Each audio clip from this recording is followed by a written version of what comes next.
Welcome, everyone, to our second episode of gaming-related adventure. We're gonna call this adventure the Final Pages. So for our players, this will be your first time hearing this, but you're playing the Final Pages. And a quick couple shout outs before we get started. One is to all of our new followers. We just launched last week and we've already hit 54 followers, so we're so grateful for you guys. I'm hoping that you liked our first show. If you do, check out our YouTube page. You can see the whole episode there. There's a couple highlights of our new characters, and we're just so grateful to have you guys. And with that, let's do some ready checks. How are we doing, guys? Are we good?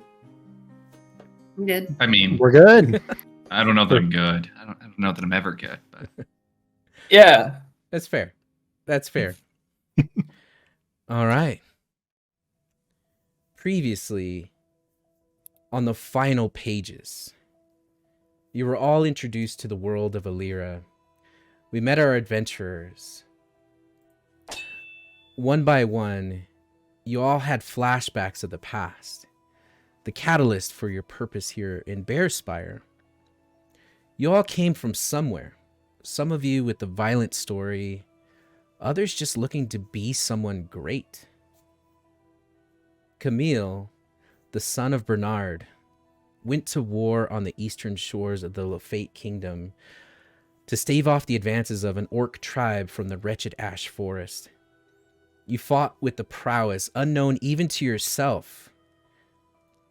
Then in a flash you awoke, washed up on the shore, the last standing soldier. Your father was nowhere to be found. There was a wound on your arm that was grave from shoulder down to your forearm, but it was healing. The skin on either side of this 2-inch gash started to close in on itself like stitches. But there was no time to think. You had to find your father.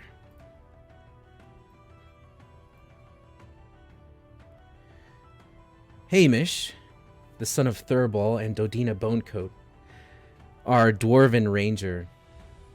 As you put your mug of ale down in the Special Bear Inn, you daydream of that hunt. The great hunt, actually. The one where Ashrin dared you to, and so you had to, really. And you wanted to be an adventurer, right? So it was a cold, late winter morning when you found yourself, your target, this beautiful young elk. And as you stared down the sights of your bow and arrow rather, you hesitated. You didn't have a clean release, and it wasn't a clean shot. And instead of dying, your target ran and leaped into the snow, and you chased. It wasn't a clean kill, but it was a kill nonetheless, and it was your first.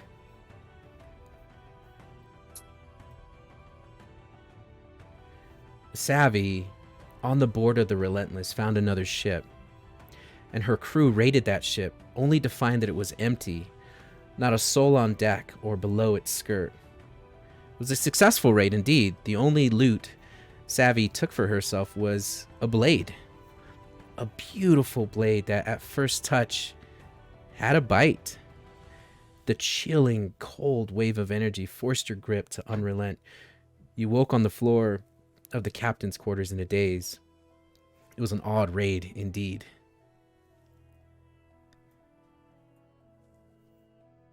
And then we met Mercy, the tinkerer.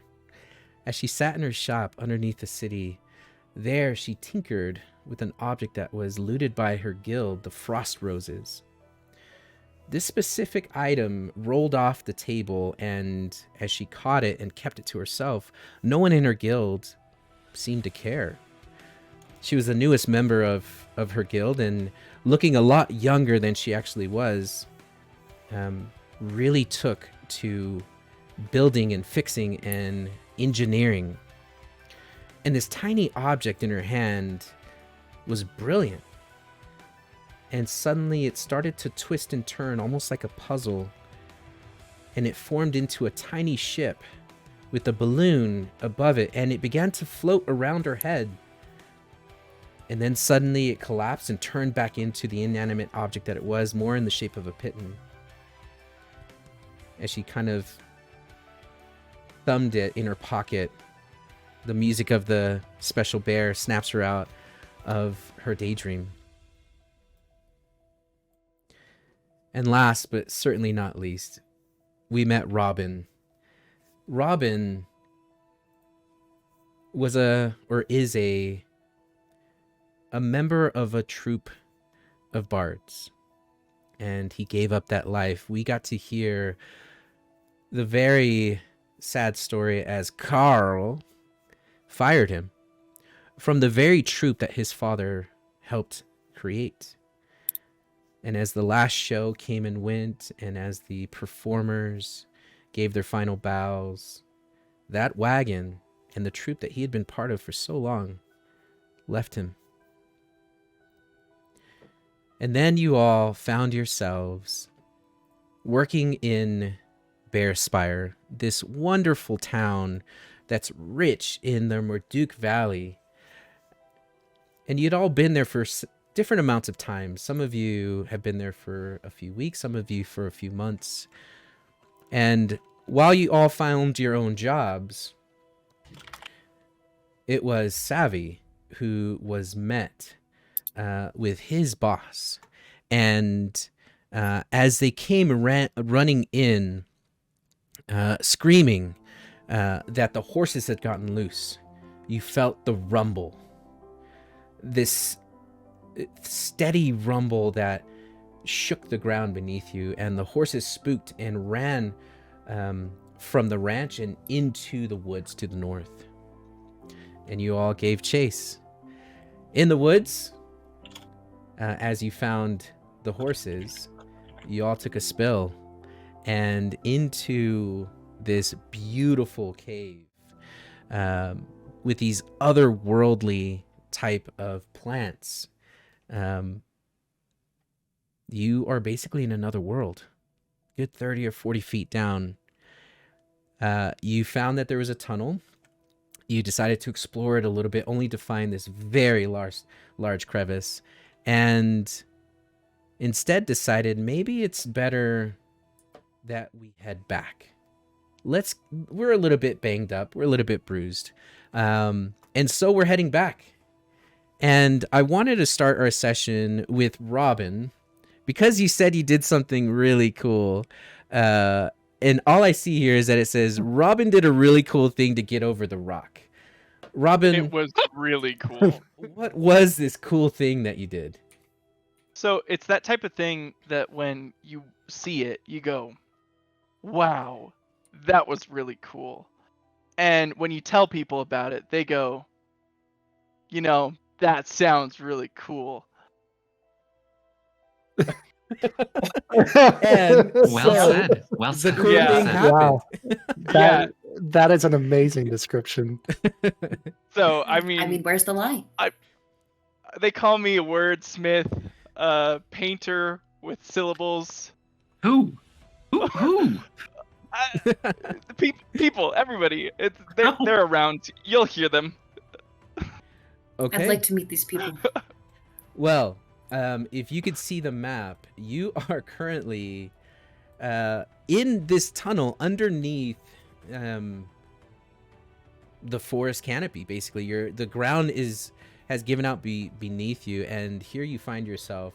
You made it over my rock puzzle, and I know Mercy put up a couple pitons. What are you all doing? Ooh. I'm pretty sure I fell a couple of times, so I'm going to be massaging that. You're gonna have to, yeah. It wasn't part of the recap, but we all remember. Yeah. All right, so if I'm not mistaken, we left a rope back there for us to climb up, yeah? And I put some pitons in the rock so you can easily climb down and not have to ask other people for help this time. What'd you pee on? pitons. Have the little thing. You hammer it into rocks and it helps with climbing. Right. those- Yeah, I knew that. Oh, I right, didn't pee They right. either. weren't tall. I didn't do any of the urination either. So I did pee a little bit when I fell. It was very scary. I'm not ashamed to say it, and neither should you. But I appreciate you coming down with the rope. It's very helpful. And the rope is still there. Yes. all right. Well, I'm a head back up. Because you're right. You're right, Savvy. It's not best for us to continue on. Why would We- we? We need to go get the horses before they run off again, and we fall into another crazy pit full of crazy mushrooms that make you glow in the nighttime. Yes, the horses that are, I'm sure, still there. Or the dead I, one for- is. I forgot about the horses. And Camille's gonna start running back up to the hole. Okay. So, is anyone helping Haim get back over that rock? Well, there's Savvy will. pittance there, so. There is pittance. I'll be climbing myself. Okay, so Let's you go. all make your way back to where you fell in to this vase-shaped hole, and with a rope, you start to climb back out of that hole, and it doesn't take long for you to do so. As you are back, you are going to notice that the horses are still there. Well, ain't that convenient. All right, so how are you going to take this one? I've not really ridden a horse before, but I'm going to take it. Do they seem calm now? Like they're not freaking out anymore, or? So they are not calm. They're frothing at the mouth. They're clomping. They're chomping on their bits. They are pulling at the ropes.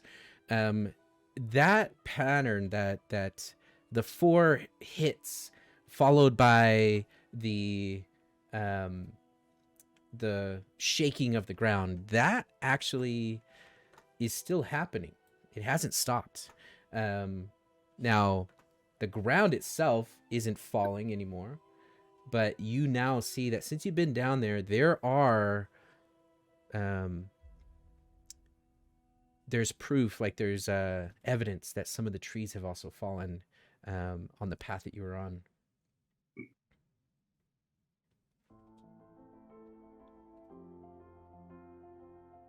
I think it would Anybody be else? wise to get out of the forest. Does anybody else think it's strange? No, I don't even care. You're right, let's get out. Let's get home. Yeah? Camille, I believe you were pretty good with the other horse before it died a terrible death. His Maybe track you can- record is not good. Yeah, so you think That's- I should take the other one back and hopefully it doesn't die? The only way to They- learn from past experiences is to try again and just hope you do better. So, and I confidently reach for the reins and confidently reach out for your hand and try and put the two together. I take the reins and say, I appreciate your help. It's just I don't like to see things die on my watch. You see. Let's go. And what you'll see here, and I'll draw the square, but it's a pretty big hole that you're gonna want to avoid. So I'll move you guys over here just as you all have climbed out. So you will have to find your way out of here in a different path. Who is leading these horses? I will. Okay, I need you to make a survival check for me.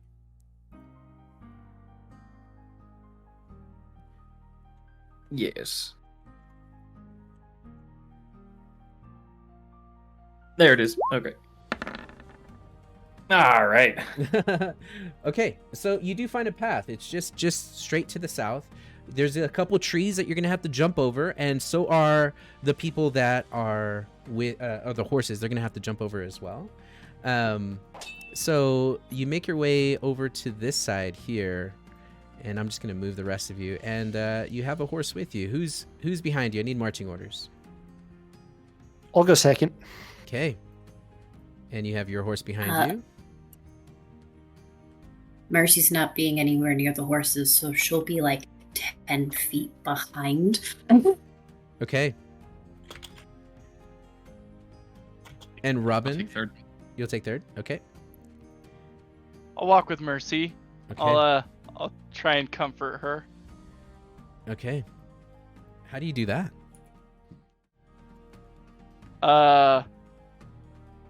I don't know. Mercy, how do you like to be comforted?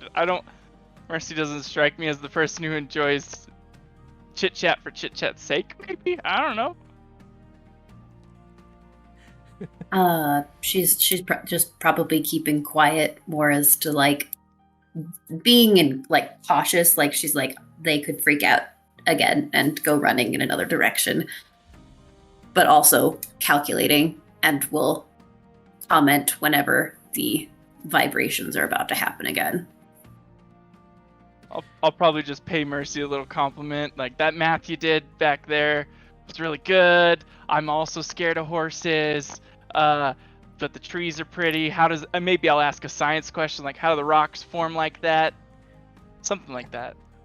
Oh, I can actually answer the question about the rocks. Oh, I would love it if you answered that question, but I was really hoping that Mercy could tell me. No, please, I insist. Okay. And good. just very rudely interrupts Mercy about the rocks. I'll wink at Mercy and then I'll just keep walking. As you're walking, like clockwork, Mercy, you call it, the tremors begin again. Tink, tink, tink. And the ground itself starts to shake, and the horses begin to spook. Mercy and Camille, I need you to make perception checks. Okay. No problem. Problem. Problem. Okay. Better. Wow. No problem. Not a problem. Wow. Mercy, your ears perk up. And Camille, the horse begins to pull and buck the reins, trying to lift you off the ground as you see one of the hooves come flying towards your face. And because of that, you're just so focused on that you don't notice that there's rumbling and shaking coming from the bushes. And they are coming from this area here, Mercy.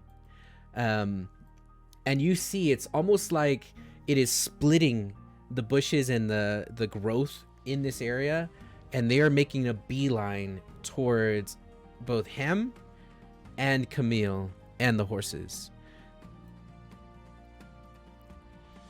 Like, kind of like another fissures opening up type of situation. No, more like something is running through the grass and shrubbery. She'll yell really quick, "Look out!" And so the Something in rocks the they shrubbery. form- And points at it. Oh yeah, that excellent rock there. A good igneous. And as soon as she calls it out, you see what looks to be a dog-shaped creature as this creature lunges out towards the horse. Between you and Camille, Hem, you see this is a giant rat, and it is going right for the horse's throat. And you can hear that there are some coming from behind you as well. And I need you all to click on your tokens, and then I need you to roll initiative. The first initiative. First one! Let's the go first campaign. fight. Let's go! This is gonna be fine. I'm not We're doing fine. well. Oh, What could go wrong? It's just rats, right? Oh no. I used my initiative to warn everybody and then failed myself. It's fine. Okay. You were so excited about the shrubbery. At that least they you just didn't get a know- surprise attack. Yeah. Haha. That 20 kept it from being a surprise round. Indubitably. Okay. So you see that there are at least 4 of these giant rats that are lunging at your group. Something, obviously, the tremors have spooked them. And they see fresh meat. Savvy, you are our first on initiative. What are you doing? What's the terrain like in general? Is it considered pretty clear in the sense of anything that's not in the shrubbery? Yes, as it is on the map. If and I did draw some lines that will show you line of sight. So one of the rats is hiding underneath the tree in the shrubbery. You won't see them, but if you could see it on the map, you could see it. A clean line of sight. So I think about this. Camille has seemed to be able to handle himself pretty well, as has Ham, rocks aside. Robin seems to have needed a little bit of help before. So I think Savvy's going to go over this direction. And she does have the movement to get right up in here. So Okay. I think that as she's going to draw her blade and her shield. And I'm going to swing at that one. Okay. With a flourish. A flourish. And a booming blade. Oops. Well, that's what I was really trying to... I gotta reformat that. Formatted that a little bit. Ignore that damage. Ignoring. And I don't think that that's gonna do too well, though. Okay. I don't think that's gonna... Now, Savvy, you've used the longsword. Is this that longsword? The famous longsword? Tell me a little bit about how in the past you have used this sword, this blade. Not against rats. How about that? Not even on deck? I don't think that they were that big on deck. Just gonna throw that out there. I think that this is a little lower to the ground, a little more squirmy than what she's used to. That's what I'm thinking. No, these are giant, and you do hit, but you hit bone on the top of this rat skull, and it just kind of hisses at you. Its eyes bloodshot red.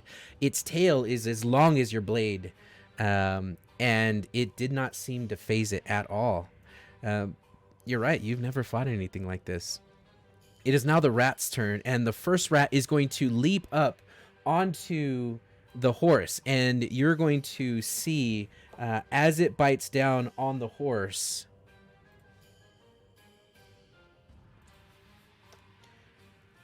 the horse is absolutely going to scream in pain, and I need you, Camille, to make a dexterity saving throw. No problem. Okay. You were able to dodge out of the way of another hoof. Good job, cowboy. This one is going to come up next to you, in front of you, Camille, and with one hand holding up the horse and keeping it from running away, the other one is there to meet. And this rat will hit with a 14. Yeah, that'll hit. Okay, and you will take from that 4 points of piercing damage as it clomps down right on your calf. This one is going to move up, and this one is going to attack. Actually, this one's going to attack you, Mercy. And Mercy, as it goes up to bite you, it is going to hit with a 9. No. 9. Okay. 9. Yeah, you managed to back up and bump into Robin as this giant rat lashes its teeth out. And then Savvy, this one will bite back, and this one will hit with a 17. Ooh. A 17 doesn't hit? No. Oh, okay. No. What is your AC? Damn. 18. Oh my gosh. Okay. Oh man. And with that, the rats are upon you. Camille, you've been bit, you've been kicked, you fell in a hole. What are you doing, my man? I think I just sort of, as I get bit, I shout, "Oh, Daldir's beard!" As I pull my spear off my back. The head wrapped in fabric, but no time to pull that off. He's just gonna turn around and try to smack the rat off the horse. Okay, let's see it. Oh, okay. Okay. I'll Yeah, take that just hits. Just We discovered the AC. We did it. 24. Okay. And with that, one-handedly rather, you have felled this rat. may I say as well, it might be a little bit late, but could it be non-lethal? No, cause it's late. Because the Okay, rat's fair enough. already dead. I bet the rat wanted that. But no, Should have thought about that. you should have thought about that before you stabbed the thing. That's fine. He's got teeth in his leg. He's panicking. Just to note, though, it was the one on the horse that I wanted to hit. Well, this one is alive again, and this one is dead. That's Okay. what you wanted. Okay, It works. Robin. Not done, sir. Excuse Oh. me. My daddy trained me right, and as I take a stance that I clearly don't take often, he's got technique behind his moves, but it's clearly new. He's worried every step is wrong, but I am going to use my bonus action to make a polearm master attack. Oh, Get him. fancy. I forgot to make it though, so let me just change that real quick, and there we go. And this is non-lethal. It doesn't matter. It might. This one sees that you just killed part of its pack, and it actually bites the polearm. As you quickly jerk it back, it leaves 2 little grooves in the staff. It did not do damage to it. Oh man, I just fixed this thing. Anything else, sir? No, I'm done. Okay. Robin, you're up. Hypothetical question. Yes. It's a math question with like radiuses and such. If I were to do, I don't know, some sort of radius from this direction of this rock, just south of Savvy, could a radius include maybe both of these rat dogs and not Savvy? No. Okay. Hypothetically, I mean, how cool would it be though? But it would be really cool if it did. And that's 600%. I think I'm gonna do it anyway. Okay. Let it be known, Savvy has not taken any damage this entire campaign. And Savvy will continue to not take damage. I'm going to like reach for my sword, and I'm gonna kind of fumble a little bit as Mercy bumps into me. I drop the sword, and I kind of do a little kind of like gut check. I try and cough. There's dust and sand all over my hands from falling. So specifically sand. that it's specific that it's sand because that's a component of sleep. Oh. This is just fine, though. Hey, Hey. That is mad true. strats. We did it. We did We it. did a D&D. I found a million angels. I Hey. found a million angels. So Okay. I'm kind of coughing. I'm kind of, and as I do that, there's a big puff of sand in that direction, and the sand as it tinkles through the air, it kind of sounds like an old boring story told by Robin, and it puts them to sleep. And no rolls needed. It just happens. Wait, I rolled. I rolled No, really good. No, you don't roll. I roll. I roll 5d8. So But my rat was good. It was gonna win. let's see. Ooh. Oh. Did Oh. I? So if Okay. that roll is higher than their HP and based off of maths, Okay. off of so they're both asleep. It starts with the highest HP first, though. Yes. Lowest. Doesn't it start with lowest? Hold on. Starting The with the creature lowest that's current hit lowest points. current hit points. Are you Let's sure? go. Are you positive? Yeah. Actually. Okay, Wait, okay, hold on, okay, hold okay. on, Nope, hold don't on, do it. hold on. Actually. It starts Oh my with the gosh. lowest HP. Okay. No, fine. Have your cake. It's fine. This is a So- spell. This is a spell. It's not cake. I don't need these. I had this just for that. Just It for was- that one. It was a Fine. bit. Fine. It was a bit. Actually. You're I got gonna see props. I got props up in here. Let's go. the rats are going to start scratching at the ground, and then they're gonna start to do a little bit of a circle, and then they're gonna fall asleep. The both of them, and with 1 HP left, you don't go to sleep, Savvy. Not even. I wouldn't either. I wouldn't even. Elves don't go to sleep with Fine. magic. Fine. I peek around Mercy and I kind of give the little shoulder, the reassuring shoulder, and I go, "Hey, that was pretty neat, Mercy. Look at you go!" 6 more rats are coming. You just watch.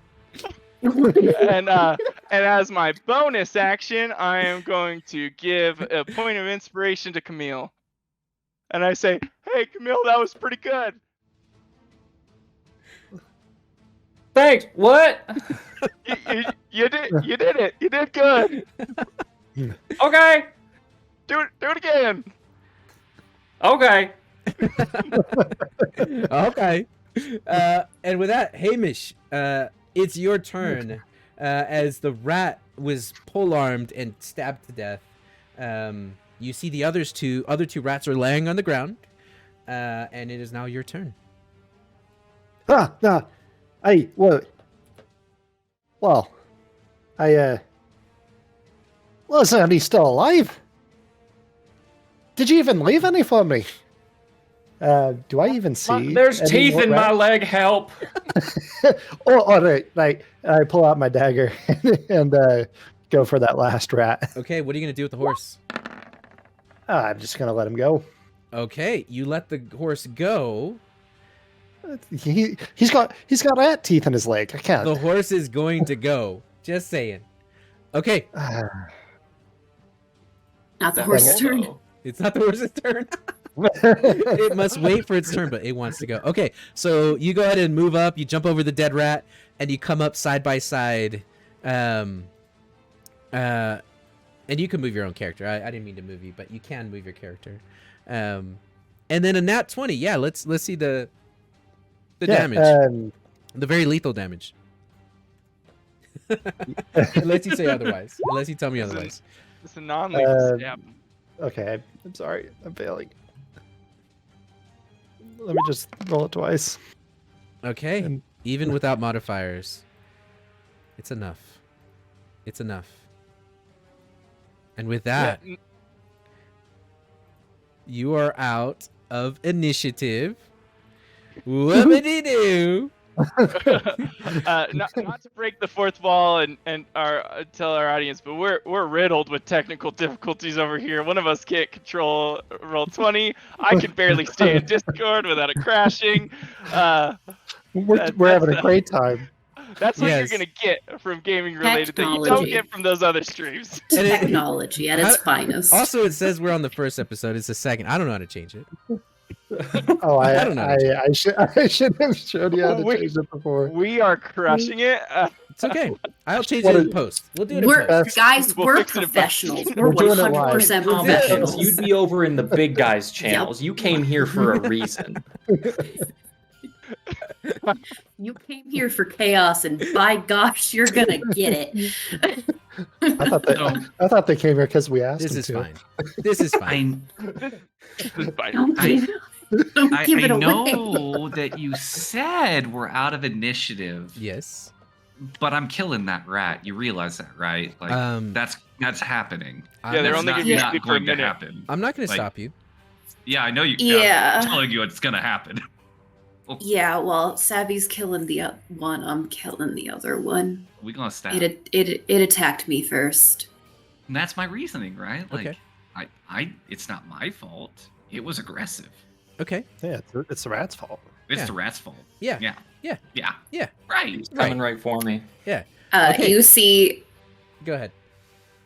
Mercy kind of tap her foot, and a dagger pops out, and then she just pulls it out of the rest of it out of her boot, and then just stabs.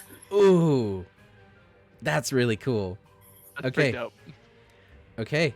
And as you stab the sleeping rat, it doesn't wake up because it's dead. Yeah. It's dead. Well, now we don't have to worry about it chasing after us, or if we come back later, it won't attack us later. Okay. It's in This one is of a these good call. settings, If we just- didn't kill the rat, it would get like its own vendetta plot, and it would become the big bad of the campaign. I just have a feeling. See, It would what be a good- happens? It's rat One task. rat would become a rat king, and you can't. A rat king is. We don't want to deal with that. That Oh, rat is going to sit on an Italian guy's head and control him to kill us. Mm-hmm. Mm-hmm. Yeah. In that Ooh, that but- fantasy Ratatouille movie. So seeing that this one settled on the ground, Savvy is going to take her longsword and just slip it up underneath its neck. Okay. It's not going to be something that's done with a lot of gusto. It doesn't need to be a show. Yeah. It just needs to be efficient. Okay. And with that, you see Savvy completely, almost humanely, I would say. I mean, this was a clean kill. The rat probably didn't feel it, as the magical Oops. spell kept it asleep. Now, I have Yeah. before we move on, I do have a rules question. So I mean, like, Hamish could have attacked with the dagger and had plenty of movement to get back, and a free object interaction to grab the reins. It would have been like super fast, super quick. I mean, so the horse maybe didn't run away because Hamish is just like that amazing. Maybe, I mean, I'm not against it. yeah. maybe. Okay. How about this? How about we trade off here? How about you roll an animal handling check with disadvantage? At And I- 8, at 8. I should have given you inspiration. That was my bad. Can I give him inspiration now? No, never heard of her.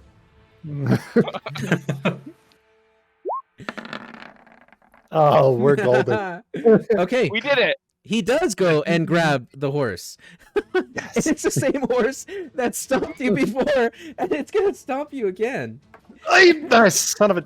And you'll see as Ham goes prone, with a hoof to the chest, and you will take 5 points of bludgeoning damage from this Oh. very Oh. terrified horse. There's good news You're here, welcome. Ham. There's good news. You're holding on to the reins. I don't like that good news. Yeah, yeah. Ham just lets out a low.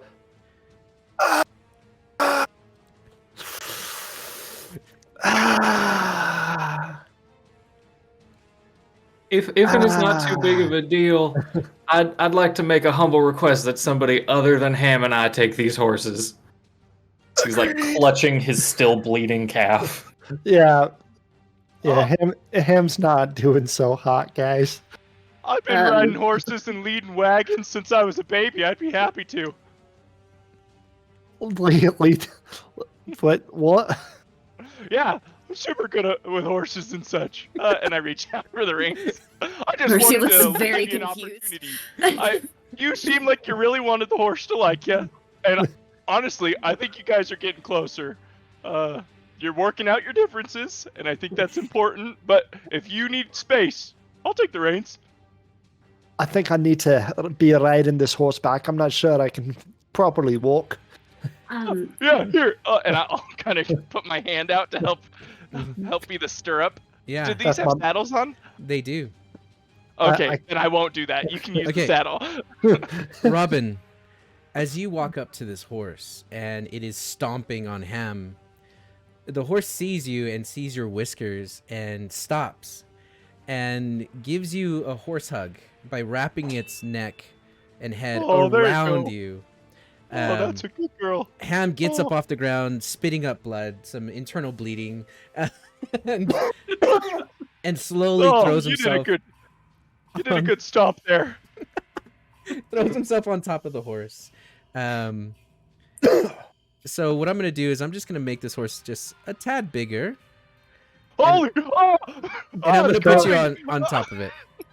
I'm just going to throw pieces of my shattered pelvis into this bush. And then, Ham, I'm going to give you access to this horse. You can now move the horse, and you two move together as one. Nope, don't move the horse without you. Okay. There you go. You can ride the horse. It's not a large horse, guys. It's medium. But, so... have you seen a gypsy horse? Those things are massive. It's true. Is there anything else you guys want to do?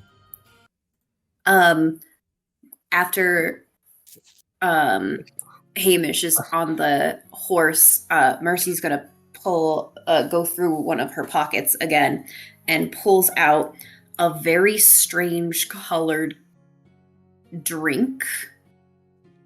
Looks a little questionable, but it's fine. She's going to look up at Hamish and go, "Drink this." Oh, I appreciate you. I do. It'll fix it. It'll fix it. And I take a swig. It is. I'm casting first level Cure Wounds. Oh, Wait, you have Cure Wounds? I do. Wow. I did not know that. All right, so 6 healing. Woohoo! All right. I'll take it. I just did it as a potion instead, because Artificer. I like it. Okay. Oh. Eventually. DM, I have a question. Yes, sir. Sorry, just because it's pretty low as well, and I'm curious. That new wound I have on my leg, is it bleeding?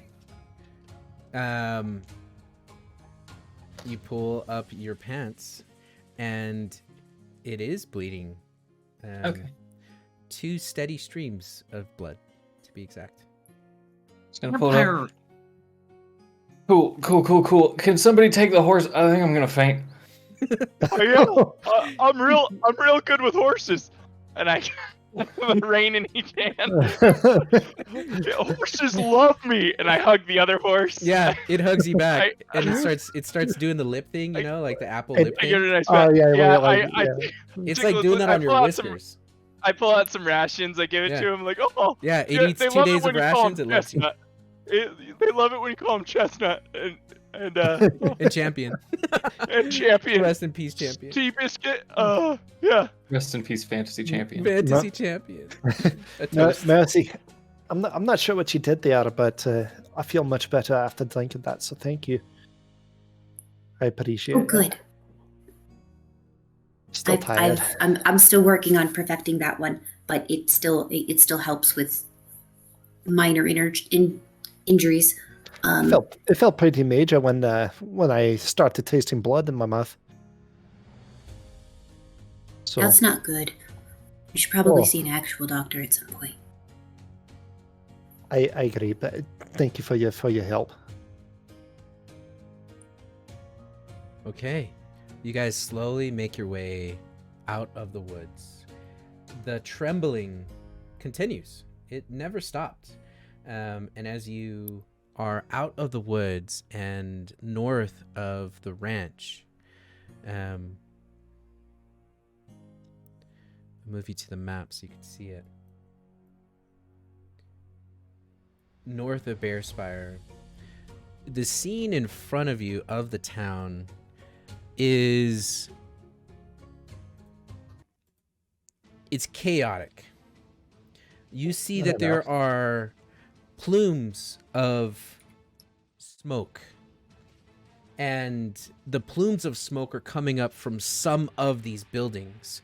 You also see that at the ranch itself, Tian is with a long whip ushering his sheep and pigs back into corrals. And Savvy, you can see this. Part of his barn has collapsed. And you can hear the distant yelling of people in the town as everyone's trying to do damage control of whatever is happening at Bearspire.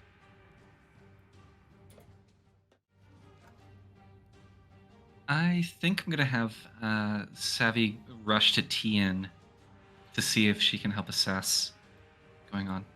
Okay. And Tian is the daddy, and Yeah, he is.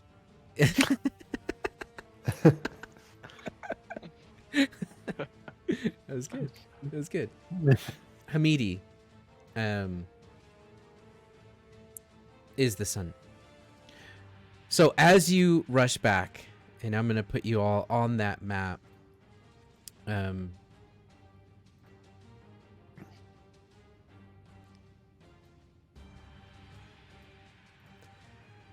right, I'm going to put you over here. You come around to this gate. Okay. Can you all see yourselves on that map? Aye. Okay. Mhm. Okay. So you're going to see that they are running and they are corralling the animals. They're trying to get them out of the barn as the barn itself to the northeast is collapsing.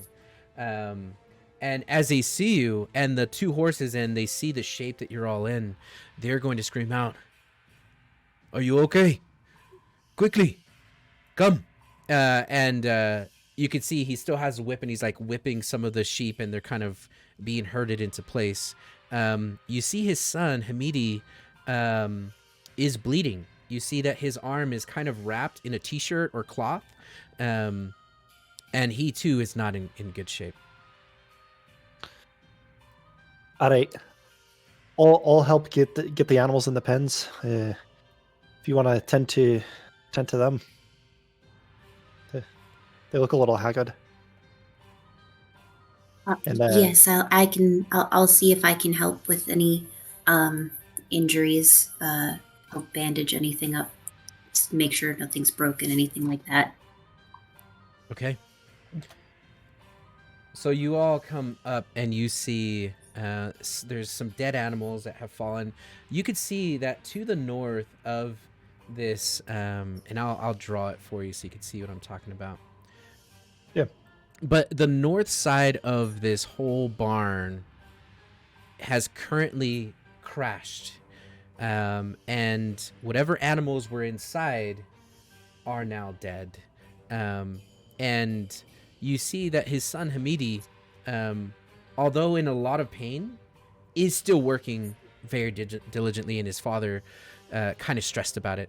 So who's going to try to help the animals? Hamish. Okay, Hamish. In your state, I need you to make an animal handling. Yeah, go ahead. Oh, also Savvy. And Savvy? Yeah. Okay, I need you both to make animal handling checks. Nice.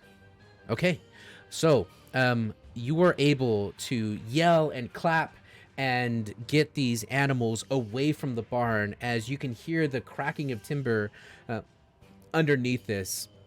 And Hamidi's going to look at you and say, "You brought back 2 horses. Thank you. Please bring them into this corral." And he's going to open the gate and he's going to quickly stand there for you to usher them in. And as you do, the horses quickly run off onto to meet the rest of their their horse family, and you're able to successfully get the horses out of the way. What are the rest of you doing? I'll call out to one of them, and I'll say, "Is this just because the earthquakes, or something else going on?" Tian's gonna look at you and he's gonna say, "That is correct. The ground has been shaking, even after you left. It's only gotten worse." Well, and to clarify, when you said to bring the horses into the corral, was that in this structure? No, it's in the open area where the rest of the horses are. Okay, good. That was gonna be my suggestion, to get them out of the structure, but we're on the same page. So then I say this. I give him a thumbs up. Okay. And he is going to look. There was 3. What happened to the 3rd? It fell in a pit and it died. Lots of blood. Don't worry about it. You could have been gentle. You could have been gentle. I'll best not give him hope. Look at the state he and his son is in. They shouldn't be out here. They should be laying down. Perhaps not inside, considering all the quakes. After what feels like an eternity, the ground stops shaking.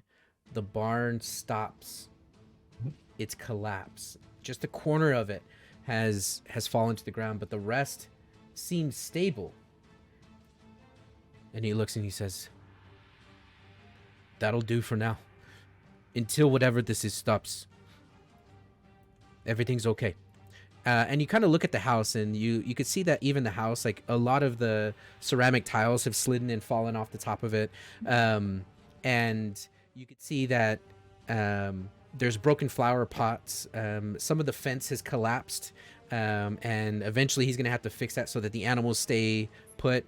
He kind of moved wagons around, and he's essentially making makeshift fences. And basically still very panicked, but he too says, "We have only a few minutes before it begins to rumble again."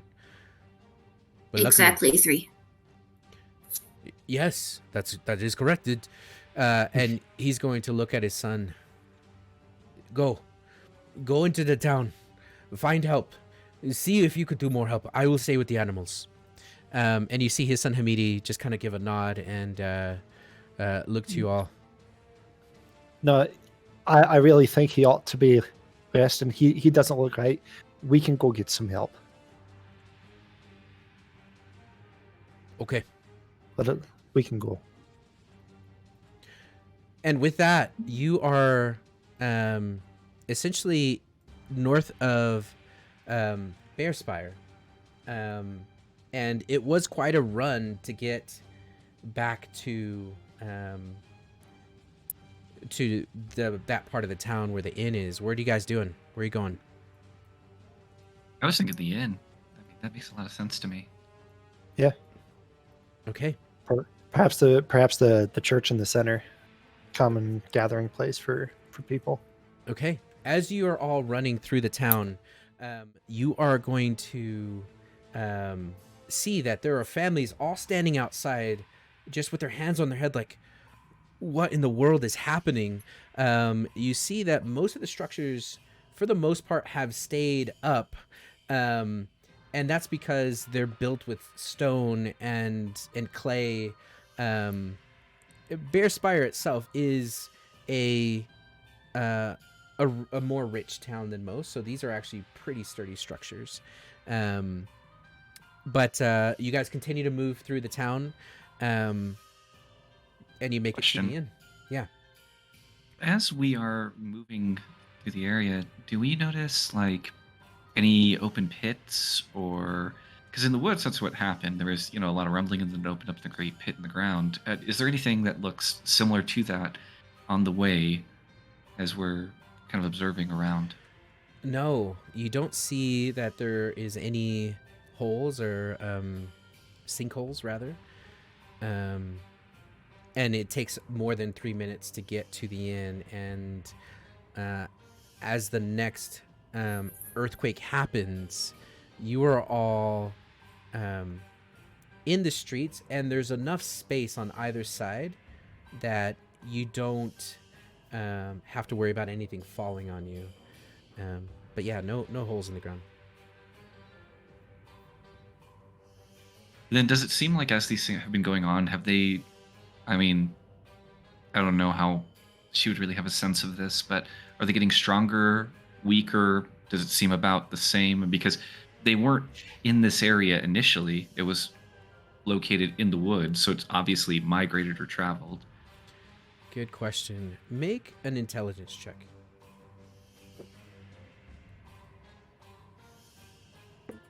I mean, she's so smart. So smart. Okay. So very smart. Super smart. 9, you're not. 9?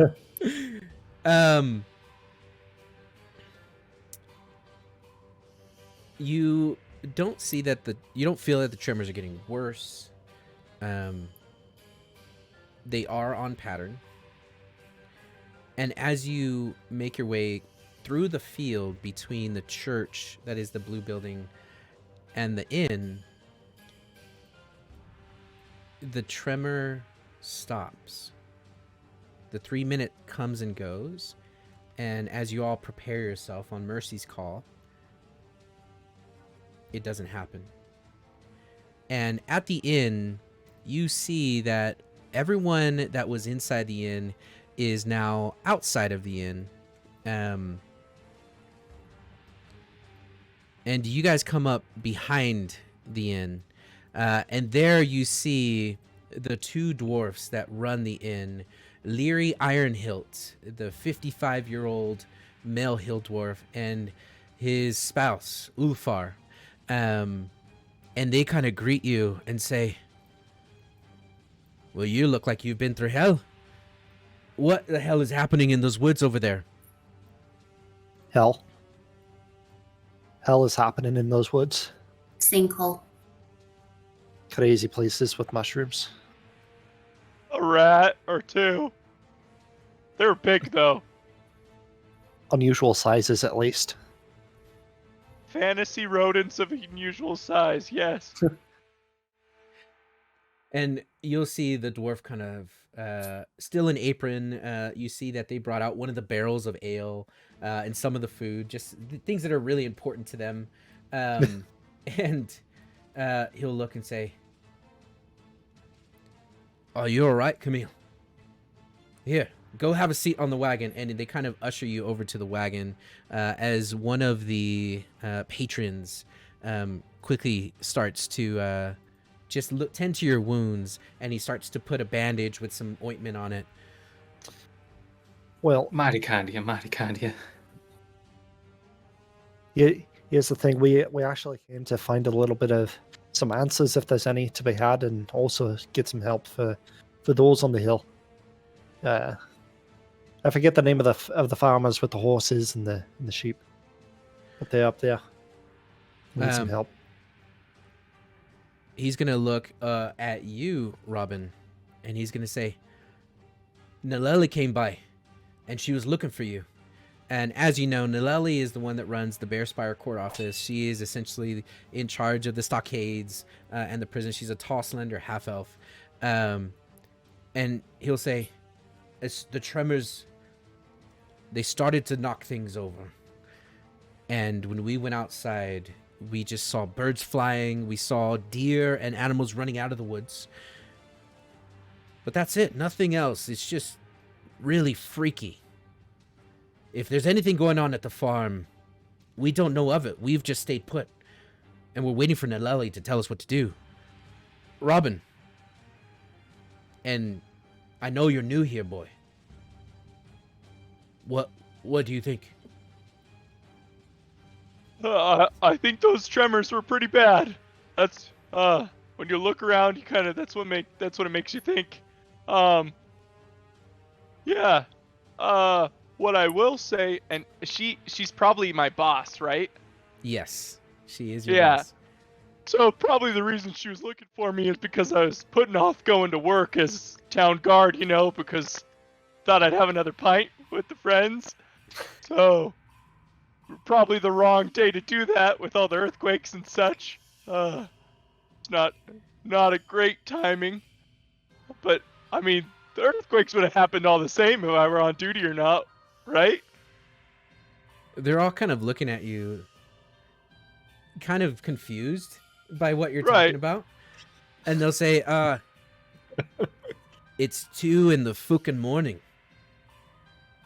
I know that you haven't had much to do, Robin, as this is a peaceful town and all. But this is crisis. Right. Crisis. All right. Crisis mode. Okay, so this is what we should do. We should make certain that we have food and water rationed for the next several days. So if there's food inside, make sure you go in 2 by 2. Buddy system. If anyone gets hurt, we don't want you left alone. So prioritize water, not food. We can last longer without food. We want to consolidate in the center of the town all of our resources.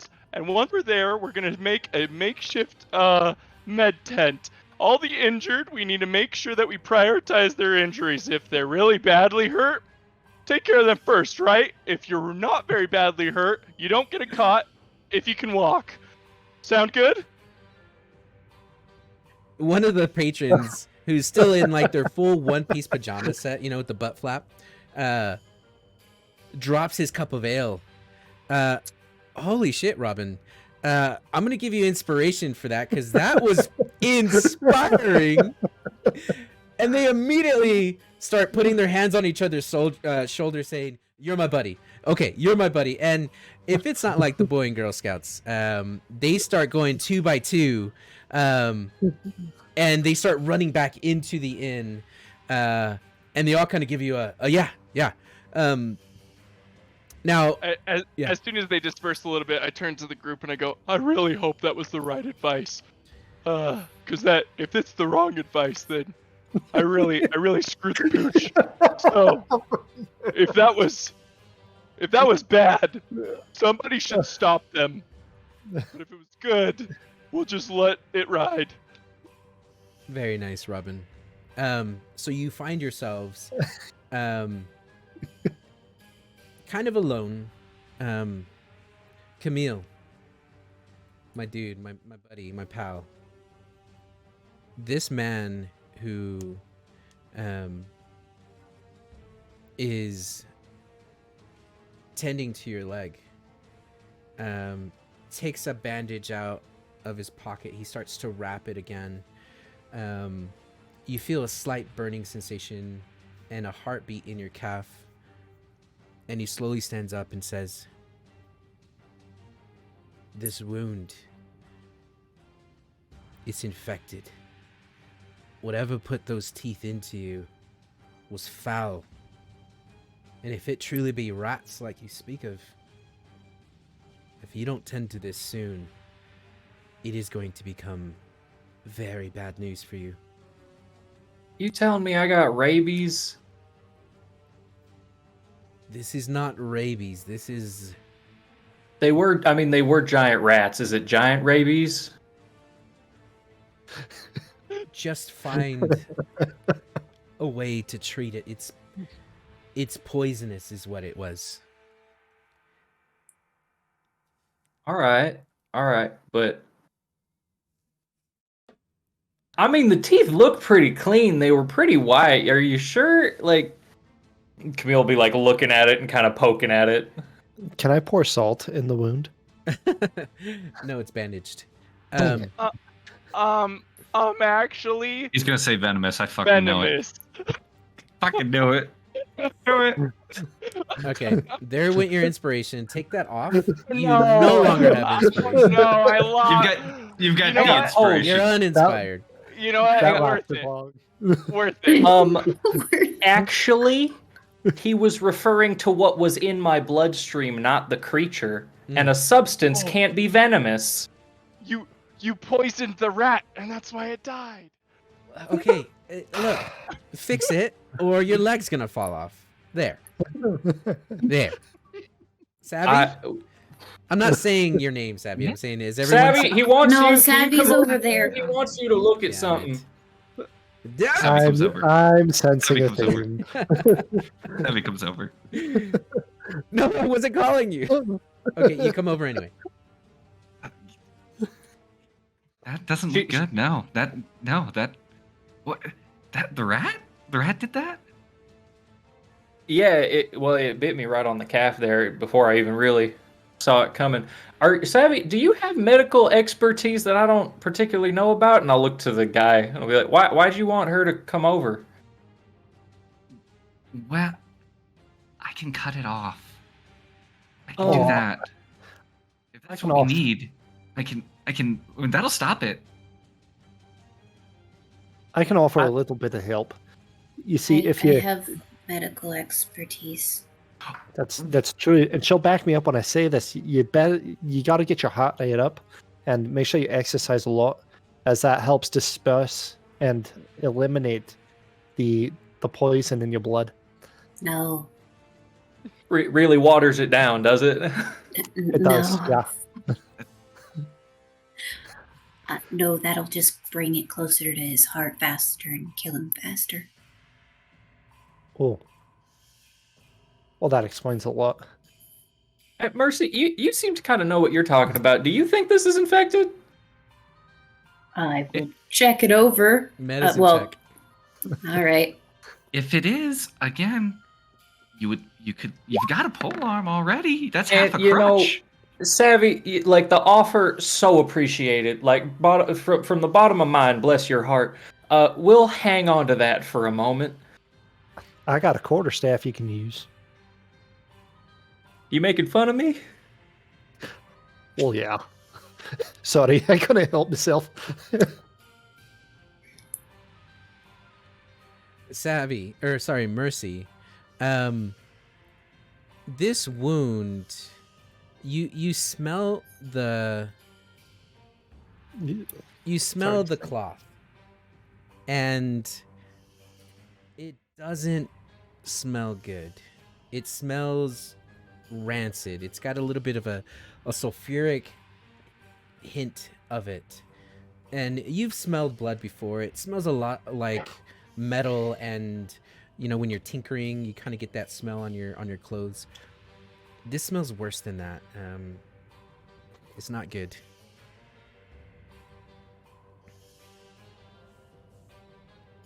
Yeah, that's definitely I've infected, at least, or some sort of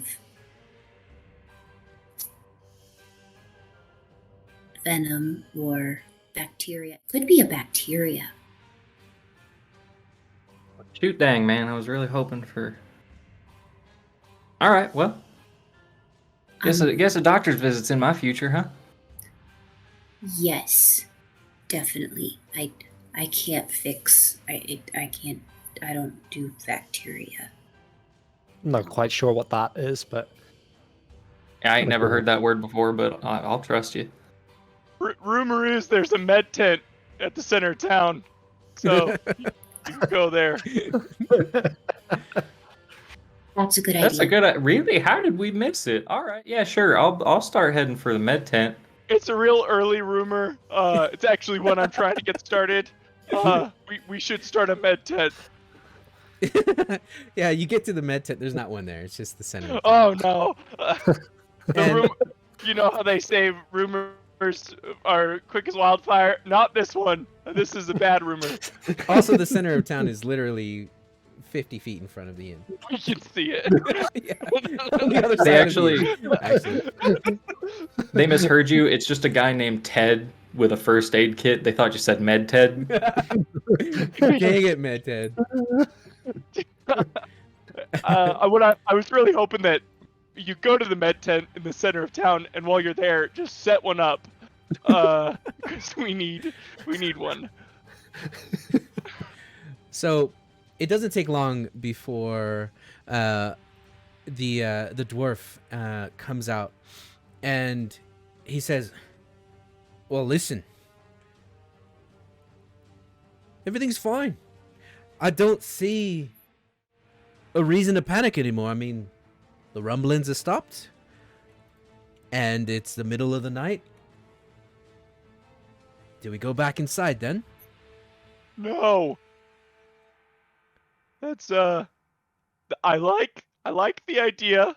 I like that we're brainstorming. I But don't. That's a let's ac- terrible idea. Let's W- acknowledge that was no. a bad idea. It That was- was. I don't want me saying that was a really bad idea make you stop contributing. So I will say it, and I hope you stop So I will contributing. have Savvy say it. So we should not go indoors. We should take the food and consolidate it. We can set up temporary structures such as tents, things that if they fall they won't bonk you. But at least for a day, two things. Things could shift, and they might be shifted and they'll fall, or the earthquakes start again. You don't want to be inside. So it's just not a good idea. It's not smart, okay, bud? We also still need to get help for the farmers We do need to do that. by the forest. Yeah, all right. I mean, what happened to Tian and Hamidi? Part of the barn fell over. One of their horses died in a hole. Oh, that's Multiple terrible animals news. died. All right, how about this? Load up the wagon, and we'll send help. Yeah, we'll send help. And as a matter of fact, and he looks at you, Mercy. Why don't you go get some help from the general goods? Yeah. Yeah, definitely. Gamal's definitely gonna need his hammer back. A hammer's good, but let him know that rope, nails, anything, whatever would help. Okay. There's also Okay. medkit there. And then he looks over at Camille. Camille, I need you, my dude. It's gonna. I Can you make fucking a- knew it. Can you make a wisdom saving throw for me, sir? Yay! There he is, sir. Oh, Ah, I hate to see it. I love it. Okay. I don't know what's happening. But 10, that's halfway to the best number, which means And we Hey. round up, so it's Level we can round up. one. yeah. Level 1. Yeah. Camille, you suddenly start to get very lightheaded. And suddenly the wagon starts to kind of move on its own. And as it does so, you can feel a warmth come over you as you start to pass out. And it's in slow motion to you. You just kind of lean against the edge of the wagon with your feet propped up. The man who's helping you, his name is Tanner. And he kind of starts to shake you a little bit, like, oi, snap out of it. The next thing you see is that image that you have seen before. The image of you on the beach. And you are standing there, but instead of seeing your fallen, you see Robin, and you see Mercy, and you see Savvy, and they're all dead.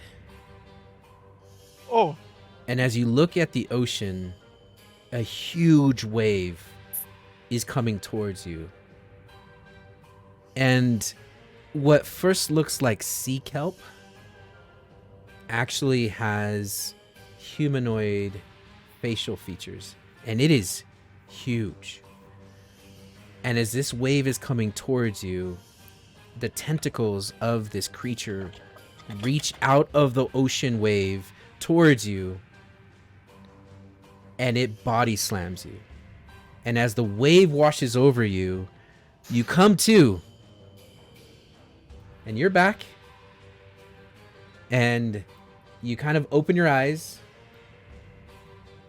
and everyone sees as Camille starts to hurl, and this ocean water, salty brine, starts to come out. And Tanner is going to look at all of you and say, this one is out. If you can go to the store, you must find some kind of healing salves for them. Mercy, Can you do that? Yeah. Let Kamal know that this one here is poisoned or envenomized or however the fuck you want to say it. You got it. Thank you. That was right. Mercy will start running over. Buddy system, and I start running after. Okay. Abby claps a hand aggressively on Ham's shoulder. And you're my buddy. And you're a mine. But are we just going to gloss over the fact that he just threw up a bunch of water? I think that's normal for their kind. Is it? I trust you. I'm not terribly familiar with humans, so neither am I. And I mean, I've seen a lot of humans throw up. It kind of looks like that. Just saying. He looks seasick. Not really sure. Well, the world was doing a little bit of a shaky shake and a quake. That's what I'm saying. So, you know. It looks like seasickness. I don't think it's anything to worry about. I trust you. All right. You're right. I'm overreacting. Buddy system. Where do you want to go? Right here. Why move? Well, I'm not saying we go inside, but maybe we can get a drink. You know, we're here. Buddy system. You're gonna yeah 100%. Yeah.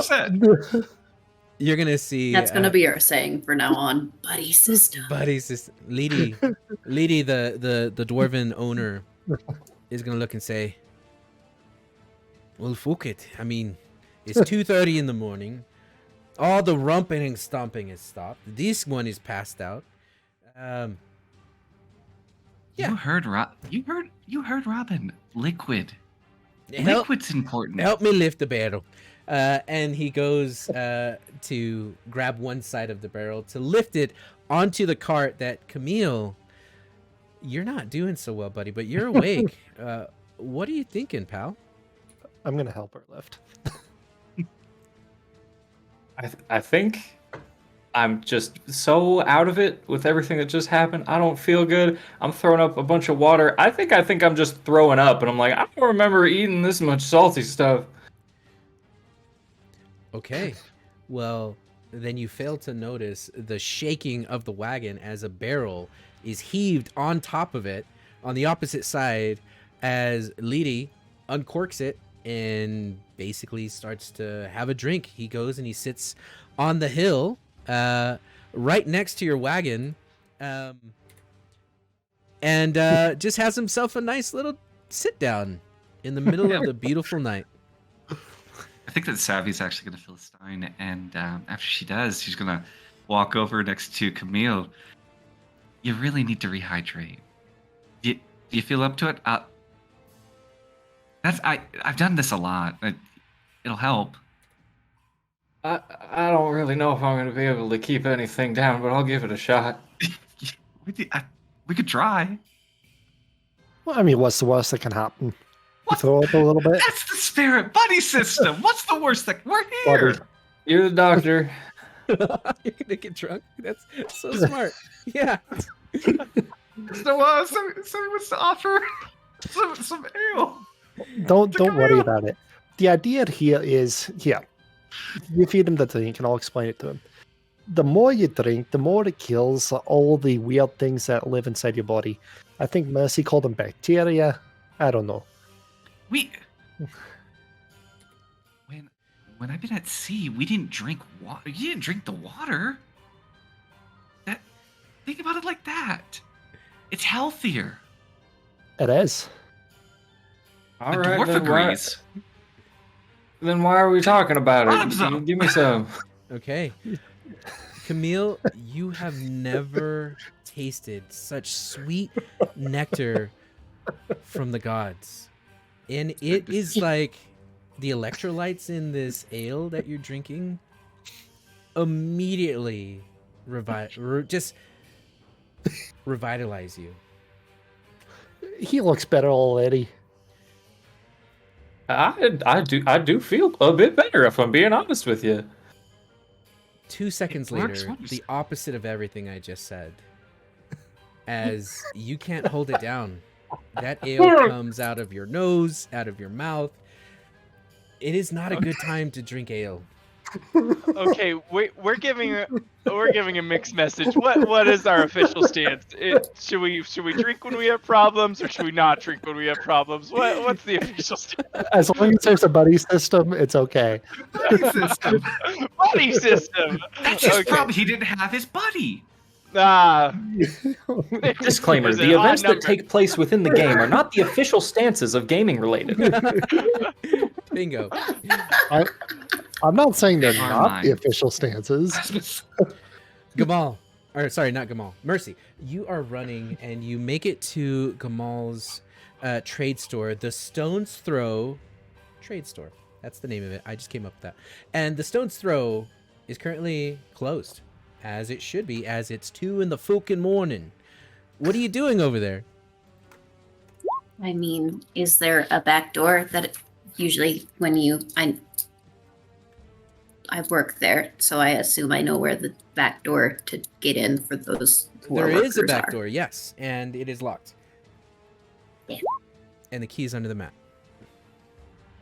Ah, You lift up Shoot. the key, you go and you Yep. unlock the door, and you see a beautiful store. And it is cleaned because you cleaned it just 5 hours ago before your shift ended, before you came to the Special Bear to have a drink. And you see everything you need. You see rope and pittons and nails. You see yoke for horses. You see lanterns. You see bandages and tents and clothing. And it's kind of scary that Gamal trusts you with this whole store, but you're basically in Fantasy Costco right now. does Wow. does Gamal live in the same building Mhm. or? Okay, Just upstairs, yeah, actually. I'd go wake him up Okay. You go up. if he's and- not. I'm like, yeah, because I mean, like shaking and stuff happened, and the majority of the rest of the town is awake. So I'm a little like, why isn't he awake too? Maybe he fell off of his bed and had a concussion. So that's where her brain went. So Okay. she goes right up the stairs. So you open the door and you see a candle, and that candle is almost completely burned.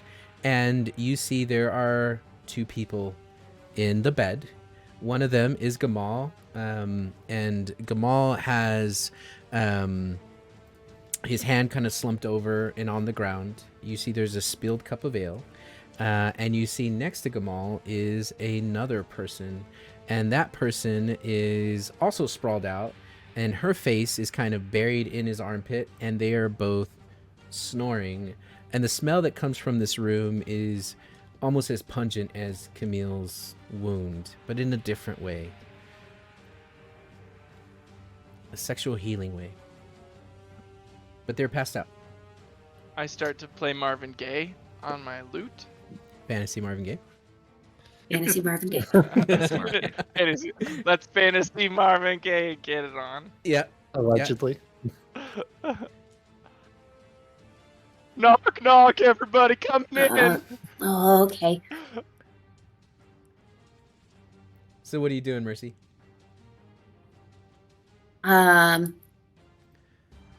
She doesn't understand that. So, she just is just kind of trying to wake him up, like, come on. And she'll like, there's like something light like nearby. She'll go grab it and toss it and try to wake him. Okay. I did scream the knock, knock coming in. I That is true. ran with Mercy to do the buddy system. Oh, you're there. Yeah. Okay. Yeah. Yeah, I don't know so if Robin knows knock, what's knock going on coming either. in. Okay. Oh, Robin knows. Robin knows. Robin knows. Okay. Very well. Then eventually he'll slowly wake up and he's like, Mercy, what? Why? There's an emergency at the farm nearest to Put the hammer back in the toolbox. It's fine. I'll see you in the morning. And he rolls over. No, the farm is collapsed and Camille is injured and half of the town is freaking out because of the quakes. There is a giant crevice in the forest that we fell down and one of the horses died. Slow down. Start with the farm. What farm? By the forest. The one that Savvy works at. The Borealis. You mean Tian? Yeah. And Tian's okay? Tian's okay. His son's a little injured, but he's patched up. A lot of the animals didn't make it because the barn collapsed. You'll see a hand kind of lift up in the air from the woman as she brings it down heavy on his face. And she's like, shut up. And you see a knee kind of start to push him out of the bed. And he slowly rolls out of the bed. And with a heavy thud, looks at you and he's like, you're a very good person, Mercy. And he just kind of gives you a slow, deep breath. And he sits up. What time is it? It's 2 a.m. Actually, it's 2:37. Okay. Give me 5 minutes. I'll meet you outside. Okay. And Okay. hello, Robin. How do you do, ma'am? She just kind of puts up a hand and just kind of waves you off. And as she does that, she takes all the blankets and rolls over. And you could tell she's taking his warm spot. And he's not very happy about it. Well, we are gonna need both of you to evacuate the building. Not your friendly neighborhood Robin here, city guard Robin. It's unsafe to be indoors after earthquakes. I think. I turn to Mercy. Is that right? I keep giving advice, but I don't know. I have not actually been in earthquakes until being in this town. So. Okay. Well, she's not happy, but he is. He goes, that's right, love. And he pulls all the blankets off of her. And she quickly sits up and kind of slams her hands on the bed. He looks and he closes Robin the door. averts his eyes. 15 minutes. Oh, sorry, man. 15 minutes. And they kind of slam Okay, the door. I'll go gather stuff. What are you gathering? I was told ropes and nails and medical supplies. I try to see if I can find any type of salve or anything that would be good for infections or wounds and stuff like that. Yeah, you do. Okay. And 15 minutes later, they come out and they're dressed and they see that you have a lot of that. And he's like, okay, love, who's going to be paying for all of that? The city will pay for it. And I hold up a minor illusion a badge that I hold up.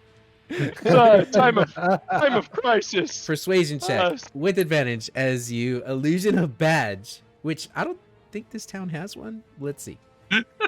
Well, as long as I'm pretending to be somebody I'm not, I get advantage anyway because of actor. So wow. Okay, Rob. And you said persuasion, right? Persuasion, yes. Or should I say right. deception? Doesn't it feel a little bit deceptive that you're putting the city on tap? I think performance.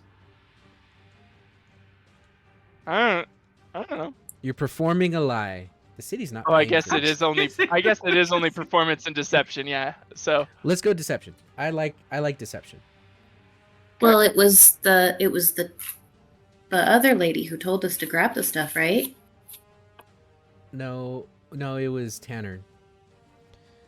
I'm rolling. You can't trust that guy.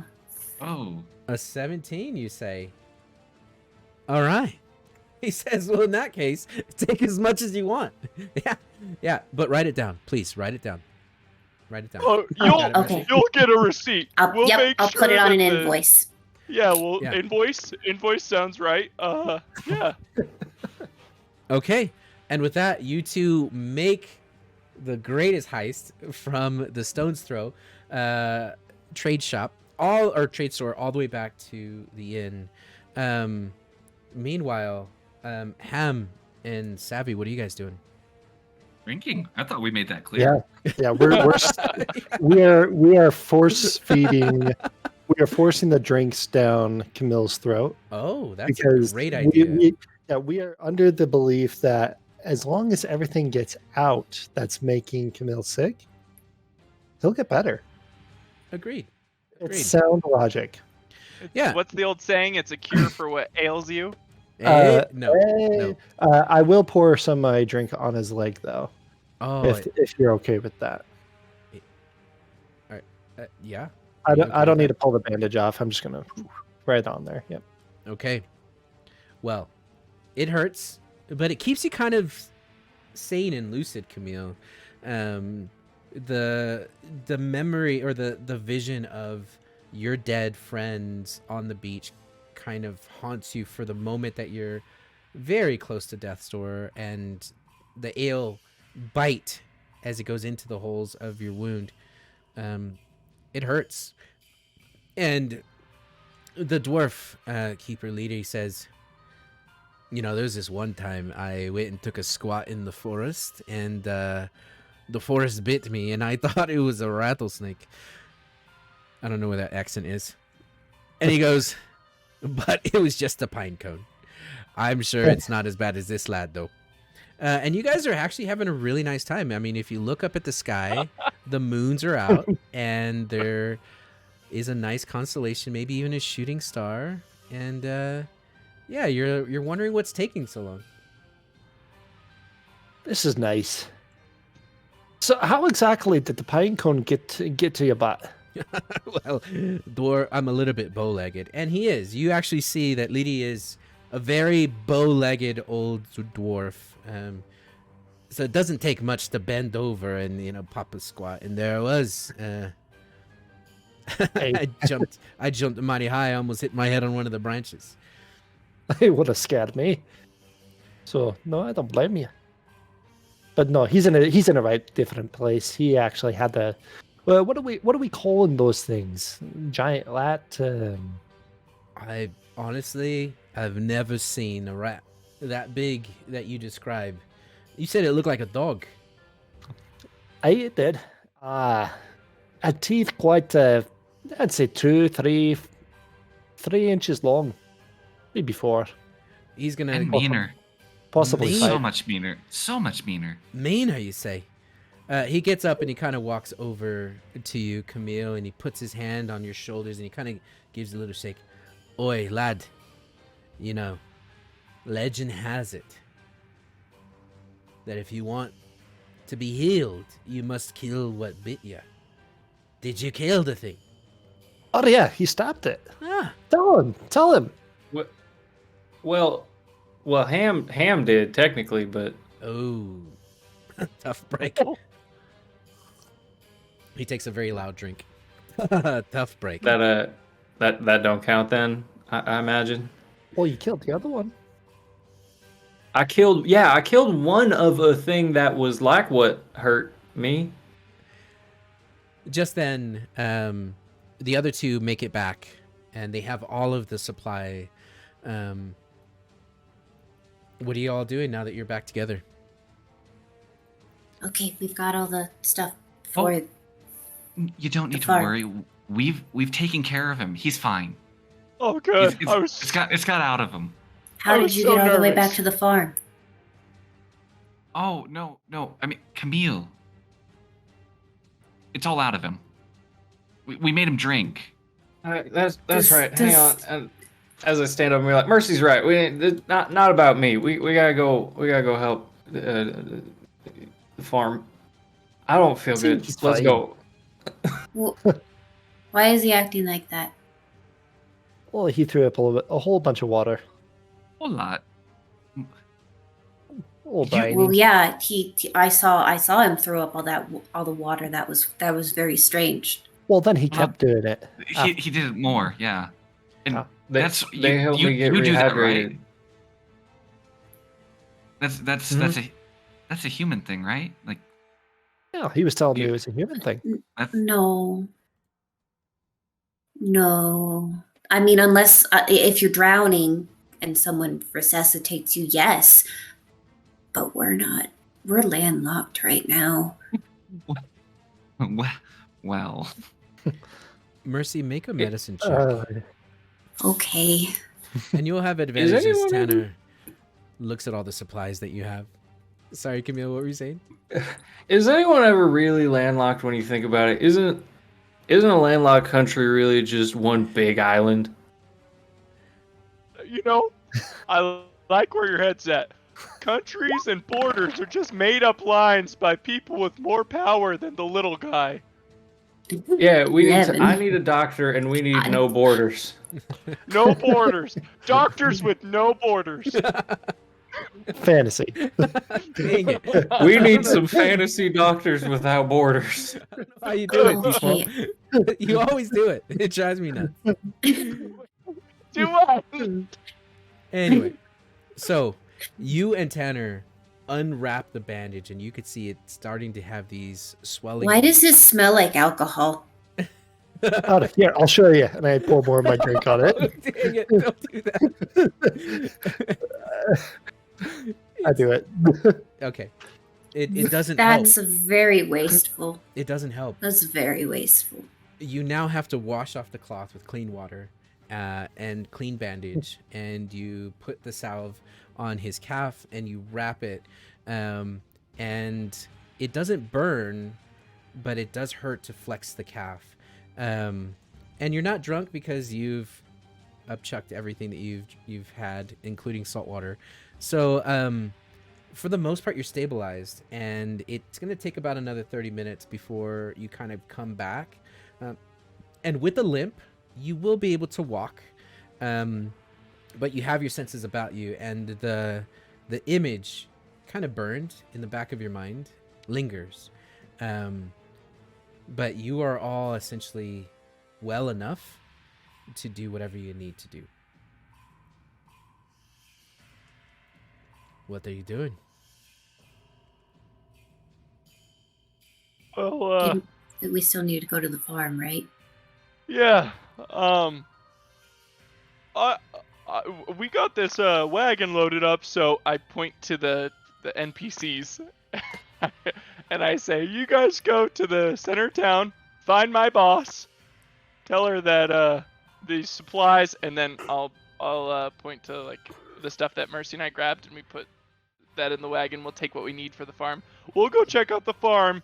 You guys bring the supplies to the center of town. Does that sound good to everybody?" Leary is starting to fall asleep in the grass, looking up at the stars, but he gives you a grunt. Yeah, fine. Tanner, the one that has been helping Camille, says, "Yeah, no, I can help with that. Very good. Mercy, can I please have some of those supplies?" And he grabs some of the supplies from you that you took, and he goes to the middle of town, and that's where you'll find Grimmel and the rest of the city kind of starting to come together. You'll also notice that a lot of the people in the village, in their houses, once all the shaking stopped, they kind of started going back inside. It's been about an hour since the last tremor, and they're kind of chalking it up to that was weird. As you guys make your way back towards the Borealis Ranch, and there you're going to see that the roof itself has finished collapsing, and you can see that both Tian and Hamidi are still with your animals. As they see you, they kind of walk up to greet you and say, "We are afraid to go any closer to this, but if you can find a way to just secure what we have for now, that would help. At least until tomorrow we could see just how bad the damages are." And you can see he's lit a couple torches around and a couple lanterns. And he says, "Did you notice that all of the shaking has stopped? The rumbles are done." Now that you mention it, yeah. Also, the significant amount of damage dwindles the further away you get from the forest. Oh. So whatever is causing this is coming directly from the forest. That makes sense. I'm gonna help. I'm gonna go start fixing the fence, and Mercy's just gonna go over because she's tired at this point. She's Yeah. like half awake now. She just goes over and starts casting mending. Ooh, do you have that spell? Yes, Nice. Is that a cantrip? it is. Okay, can I see it? Will you post it for us? Yes. Yeah. To get to my spiel, yes. You are going to be mending Yep. for at least a couple hours. And I love so much that you have this spell. And with your tools, the rest of you can secure the roof. It's still collapsed, but by the early morning hours, the crisis has passed. And the sun has begun to rise, and you're all very exhausted. But whatever caused this has also stopped. And for now, you're okay. Everything is okay. What are you guys doing at sunrise? Well, I think it's a little late to be saying this, but maybe we should go to bed. I agree. I'm very tired.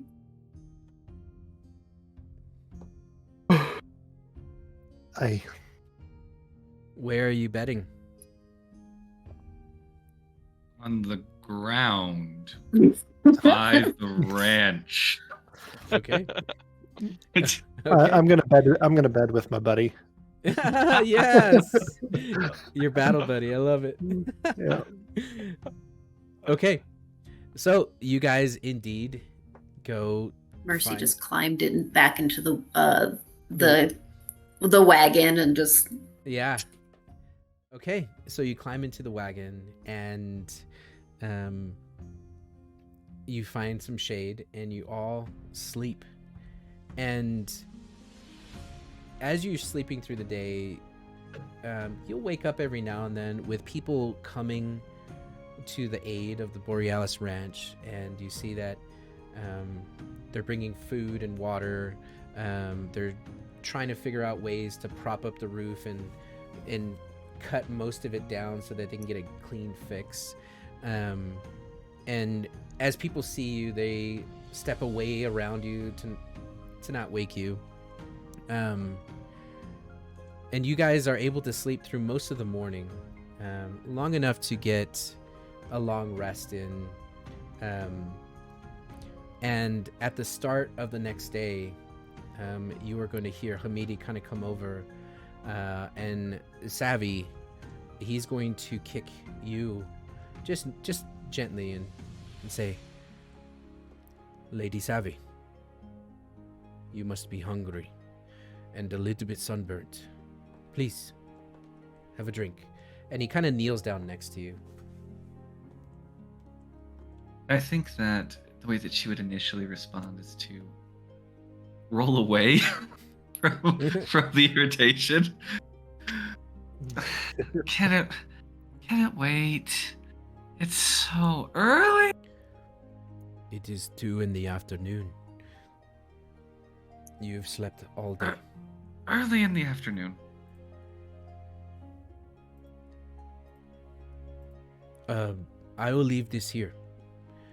It is fresh, and my father says that you don't need to do any butchering for us today.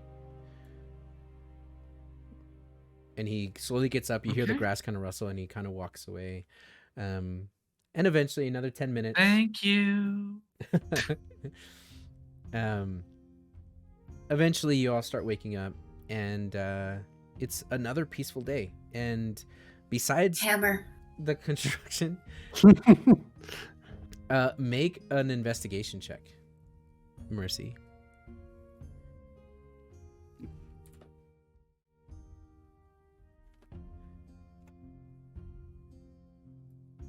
Why is it so hard to find investigation?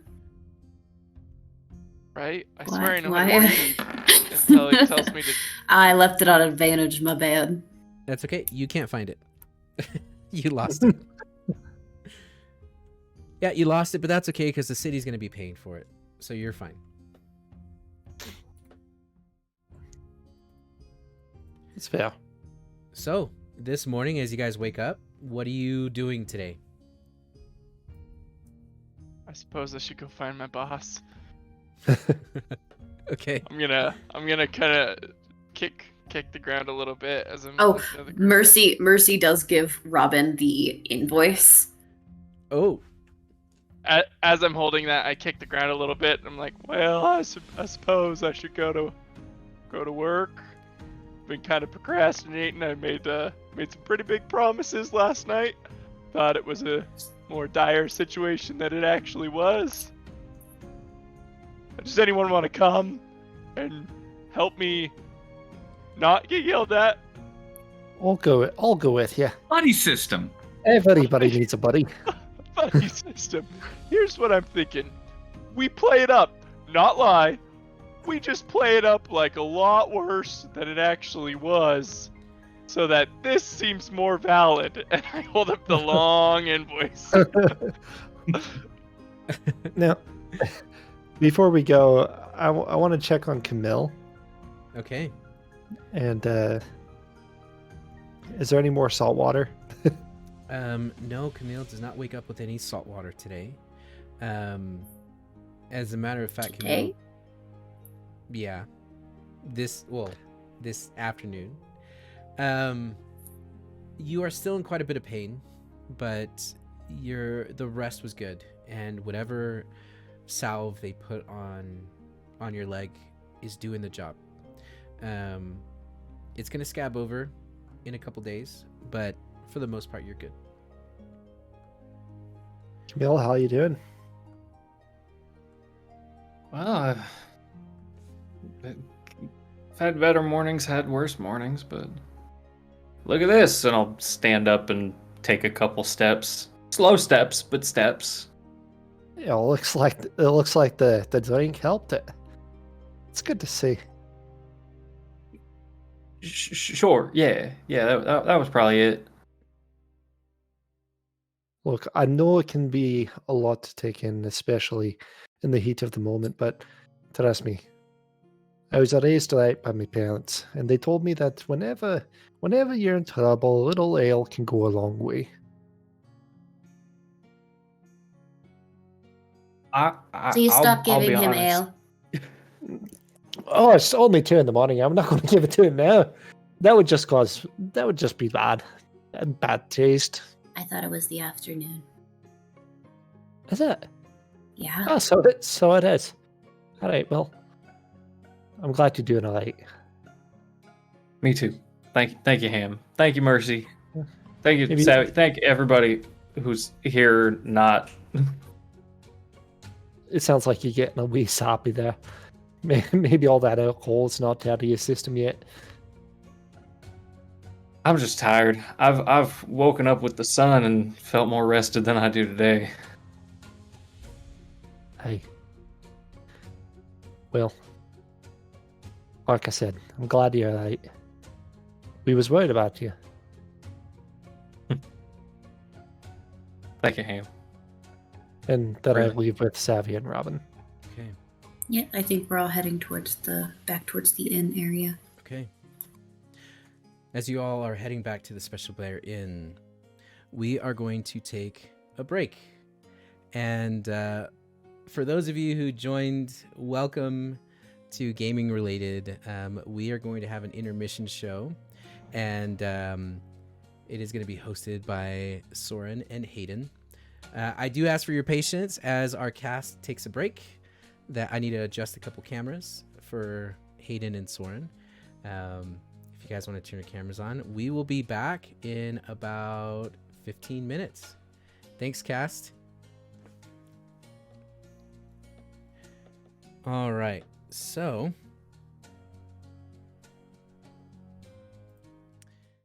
for this,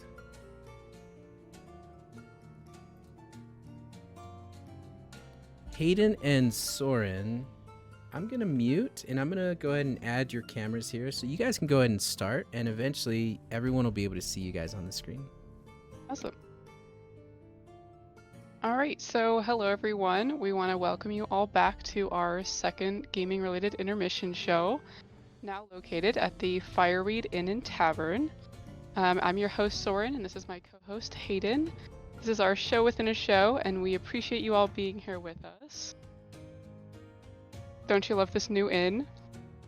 I do. I hope the viewers are loving it as well. Oh, there we go. For those of you hanging out for intermission here at the Fireweed Inn and Tavern, we have a game for you. We will be reading you 5 riddles, one for each character in this season's campaign. It's up to you to guess which character matches the riddle. Our first riddle. They tinker soundly through the night and tackle puzzles with delight. Can anyone try to guess who this might be? Do we have any guesses in the chat? They tinker soundly through the night and tackle puzzles with delight.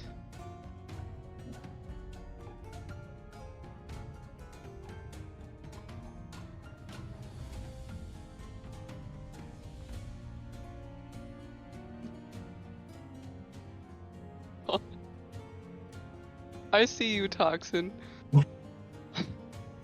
I guess savvy. Incorrect. I am sorry to say that is definitely incorrect, Toxin.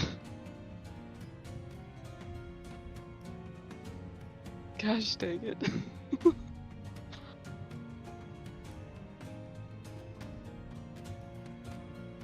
Do we have any other guesses? Hayden, would you like to read that one more time? They tinker soundly through the night and tackle puzzles with delight.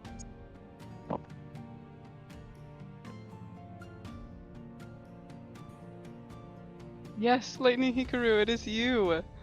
It is Mercy.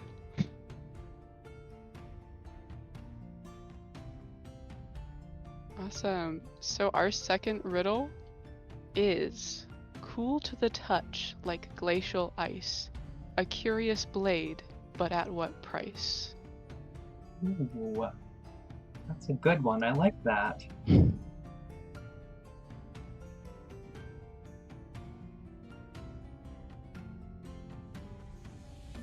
Yes, Mr. Mini Mopsy, we have Hot Elf Girl Savvy on deck.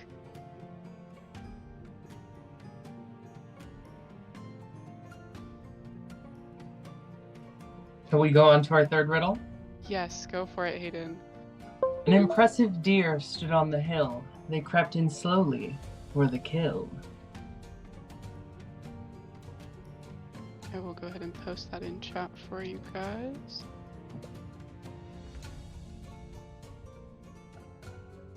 Fix my camera. There we go.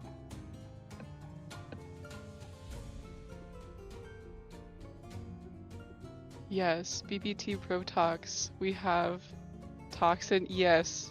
Oh, sorry, Ham. Oh, amazing. Yes, that is correct.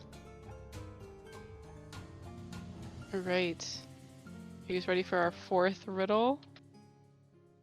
A southern accent fits them well. A rat bite makes them feel unwell. Oh, who could this be?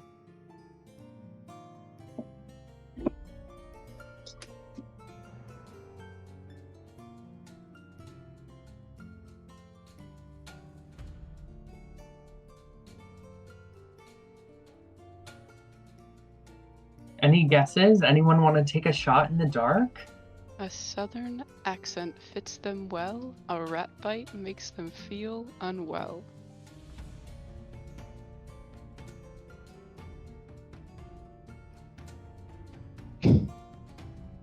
Toxin, I swear.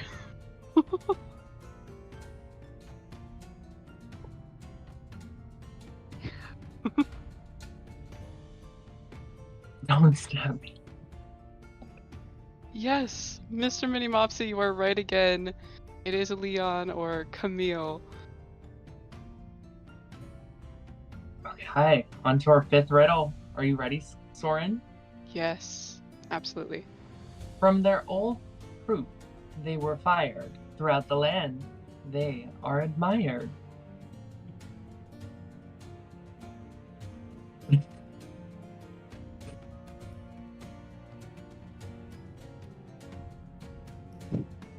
It's Carl. Oh my god. Every time I read Carl, I want to say, Carl. Oh my gosh.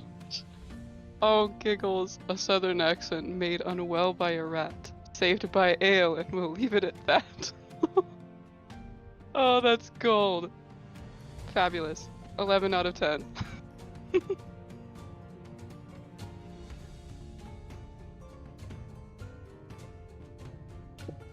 Yes. You know what? I will ask if...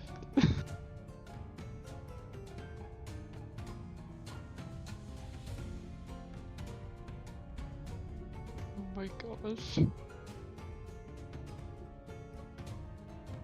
Yes, hashtag protect Robin at all costs. I'd say Christopher Robin. Fantasy Christopher Robin, got it. Of course. Yeah, you gotta add the fantasy before, and then it's okay. Then it can be canon. Besides everyone loving Robin, who is our favorite character we're loving so far?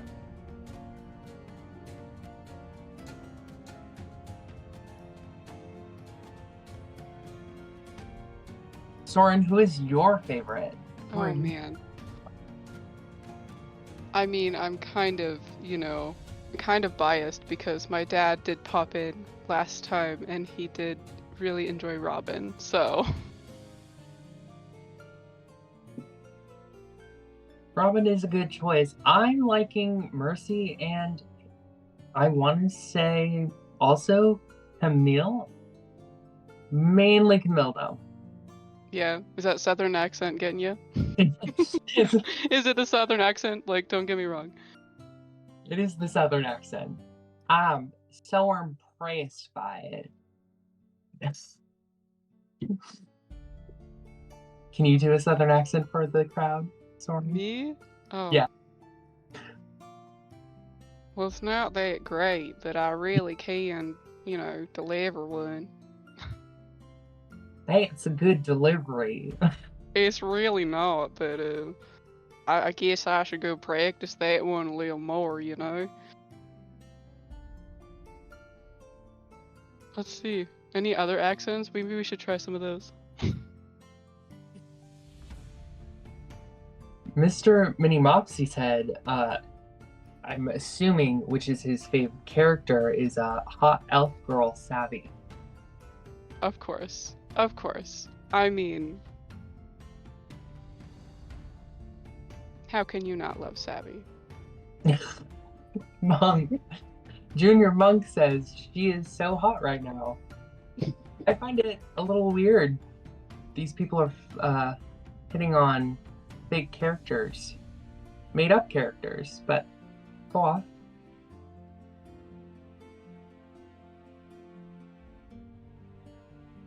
They are real to me, Toxin says. Oh my god.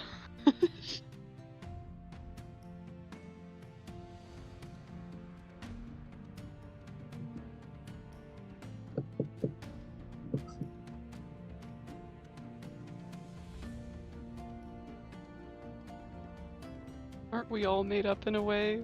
We're just made up of flesh rather than words. You know what? You know what, Mr. Minimopsy? You got a point there.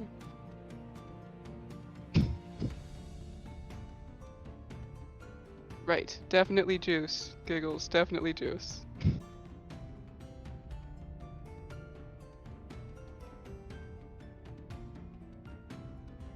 It clears the sinus, of course. Next time I have sinus issues, I will do that then.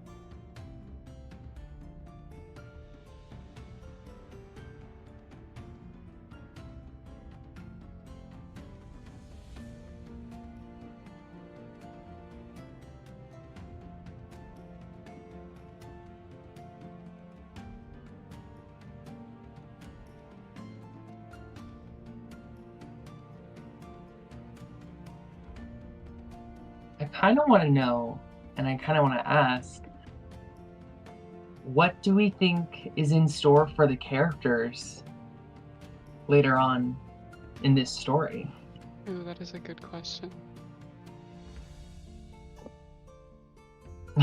Nightmares. Okay. Well, a beach. It's just like good stuff and happy things. Yeah. Positive vibes, good energy. Right. That's what we want. What do you want to see, Soren, for these characters? I want to see a little turmoil and a little, little trauma, obviously, because, it makes you much more hilarious at parties. Speaking of trauma, I really like the flashbacks of their storylines and connect Yes. throughout the story that's happening right now. I feel like seeing more of that would be really cool. Just getting to learn a little bit more about their backstories and a little tidbits and stuff over time would be definitely really cool. Builds them up, makes them stronger. Mm-hmm.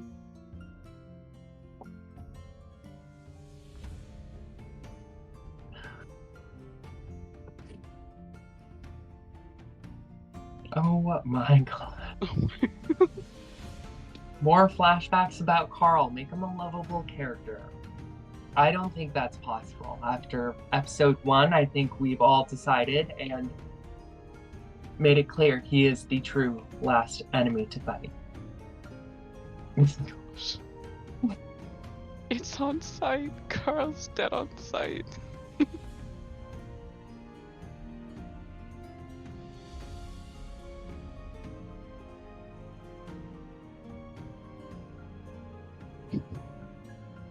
We need like a t-shirt. We need like merch that says that now. Yes.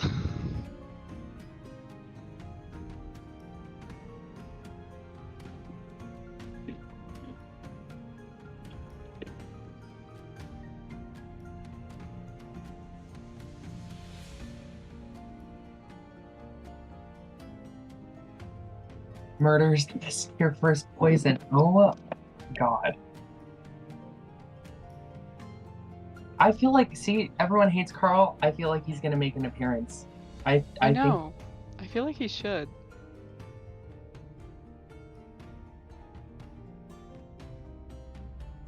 Oh my gosh. Alright, so we're just gonna start wrapping this up. So thank you all for participating in our little game and chatting with us about the future of this season. We want to take a moment to recognize those who popped in chat so far today and the followers gained so far in our second episode. Thank you guys all so much. Let's see. I'm just going to shout out some names here. We have Those Three Swords, Onyx Steph 2013, D38 Boss. We did get a raid by the Tedster a couple hours ago there. Double Breaker, Dav Time. Thank you, Mr. Mini Mopsy, for popping in again here. Soren, can I ask, what is a Yes. raid? I don't know what that is. A raid. So basically when like somebody finishes a stream or they're kind of at the tail end and they still have a lot of viewers in there, they can choose to raid another channel with those viewers so that you can just kind of like give that love to another community, and I think it's really beautiful. Super dope. Oh my God. Yeah. Awesome. Well, thank you all so much for your interest and support in our project. Before we direct your attention back to Monk and the lead cast, don't forget to check out our social media platforms on TikTok, Instagram, Twitter, and Discord for clips, announcements, and other fun content.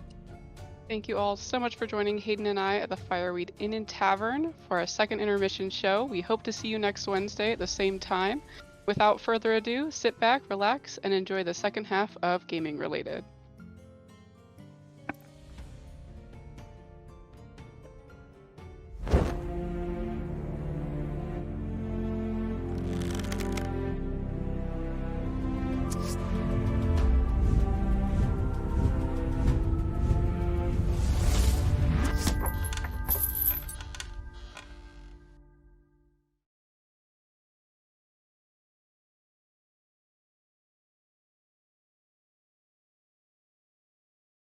That was so good. Welcome back, everybody. And yeah, for those of you who don't know yet, when we all take a break, Soren and Hayden jump in and do our halftime show. And this last week, they wanted to name it and come up with their own tavern. It's a show within a show, and I think it is amazing. So, Soren, Hayden, thank you guys so much. That was really cool. Okay, let's see if we can get back into this. And everyone's cameras kind of look right. Let's see. Hayden, can you turn your camera back on? I'm Savvy. Look at that. Everyone's right where they need to be. Good. Okay. First try. Yeah, first try. First try. First try. Okay. As we come back, you have woken up, and you're right, Robin. Last night was crazy. Maybe you overreacted, but seeing that a horse has died, you were attacked by giant rats, and then after the giant rats, Camille almost died from venom poison-ish, and even the inn itself was kind of shaking. Now you are all kind of faced with what happens next, and it doesn't take long before the town is back to doing its normal thing, and you guys feel the rumble again.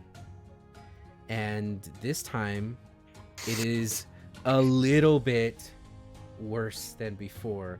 It shakes the ground, cobblestones roll over, and you hear a couple screams down the road, as Tian and Hamidi also have gathered the animals really far away from not just their house but also the barn. What are you all doing this morning, or this afternoon? It's like 3 o'clock in the afternoon right now. Oh. Well, that's not good. Maybe this invoice won't be so bad after all. And he's kind of stuffing it in his shirt, chuckling that he thinks he made a good decision. He And did. you all should be did. back up to full health, yeah? Yeah. Good. I also you, am Cam. suddenly at 9th level. I don't know how that happened. Oh, wrong I- campaign. Wrong campaign. That's Whoa. Friday Oh. campaign. Oh no, no, it's not. It's not. that either. Okay. No. You know what? We don't have time. I'll just play with it. It's we can fix it later. I'll just play with the 9th level for now. Okay. We'll fix it in post. Yeah. Yeah. So basically, Hamidi and Tian say, Savvy, you can have the day off. Thank you for helping us last night. We can move forward from here. How bad was it? We lost 2 cows. We lost a pig and a dozen chickens, but we are okay, and my son is okay. So whatever you did, thank you.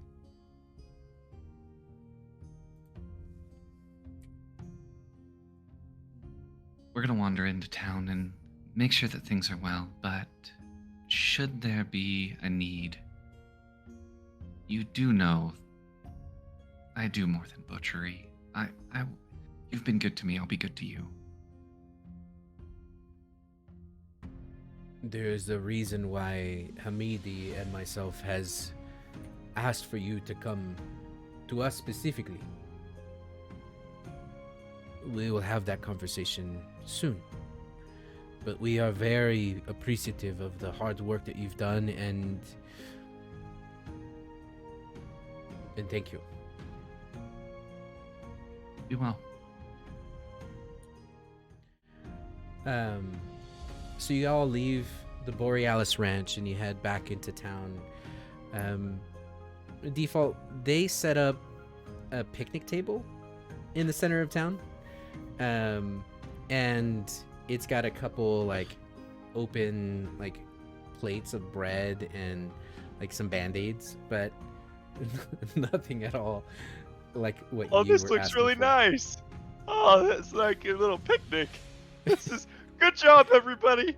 We forgot the tent, so we're a little adjacent of the med tent, but it's a start. So maybe two things. Let's put up a tent, and can anyone point me to my boss? On cue, Gamal is gonna say, "Where's all my stuff? Is Tian okay? Is the Borealis Ranch okay?" Thanks Yeah, to the we valiant got it. efforts of Mercy, all of the fences have been repaired, and Savvy, Ham, and Camille helped with the barn that fell over. These guys did great out there. So yeah, they're all healed up and patched up, and yeah. Very good. Well, Naleli is right over there, and he points, and you see Naleli is kind of leaning against one of the posts of another shop, and she is eyeing you from afar, and you see a little bit of a grimace on her. Not a grimace. It's just it's a stink face. You see her with a stink face. Stinky face. I wander over and I say, "Turn that frown upside down. It's not so bad."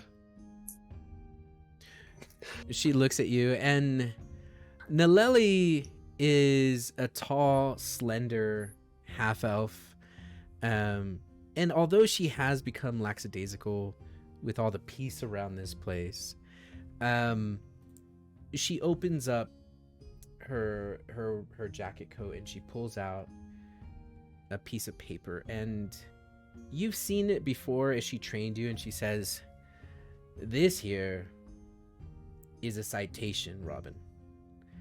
Just as we trained before, disturbing the peace, disorderly conduct, lewdness, or, public intoxication.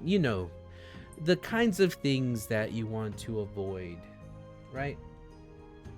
There's also a little box at the bottom that says disturbing the peace. You see that one? Disturbing the peace. Yeah, no, disturbing. Yep, disturbing the peace. Yeah. I'm going to give you a little bit of some training, Robin. Okay. I I'm want always you... willing to learn. I always want to get better. Good. And she checks disturbing the peace. Oh, And she hands it to you and says, "I need you to who fill am I this giving out." this to? Who am I giving this to? You're giving it to Robin Christofferson. Oh. And she shoves it into your chest. Well, okay. Let's talk a little bit. How was I disturbing the peace?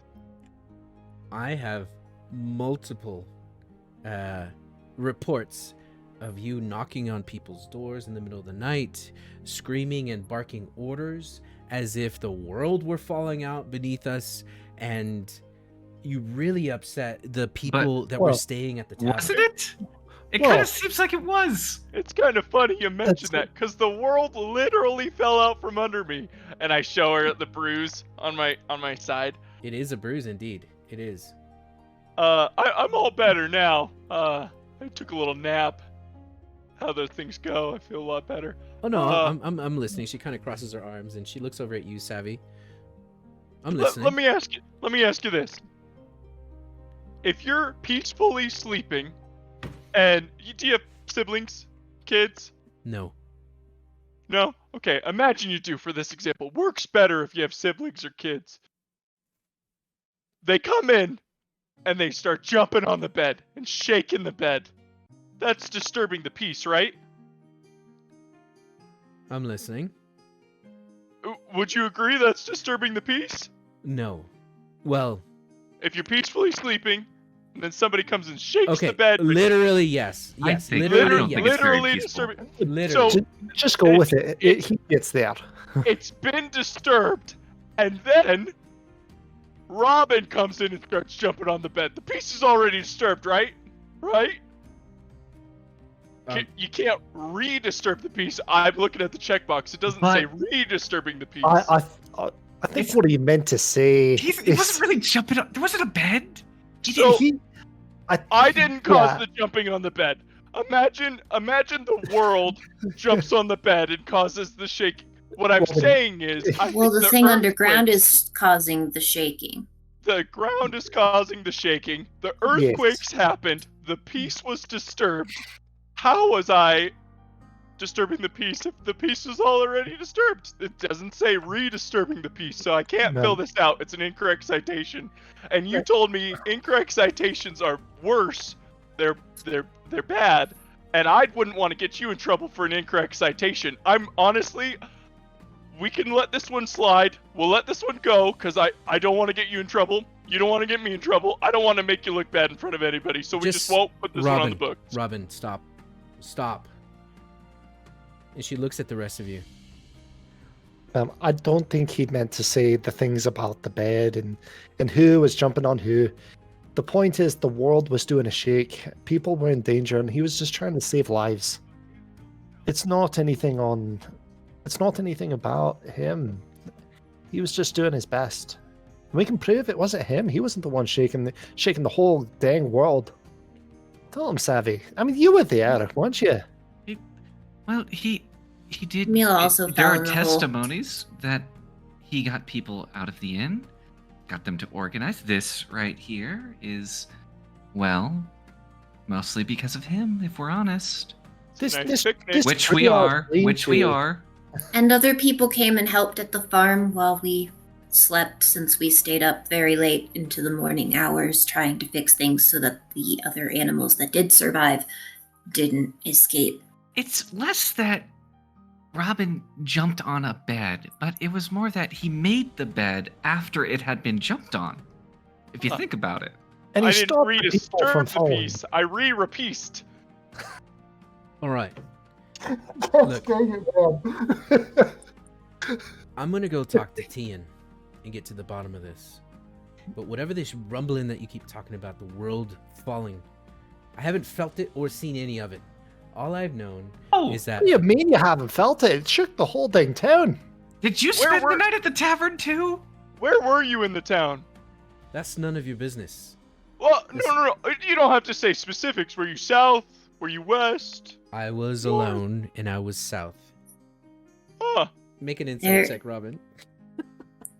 So you're saying you don't have an alibi?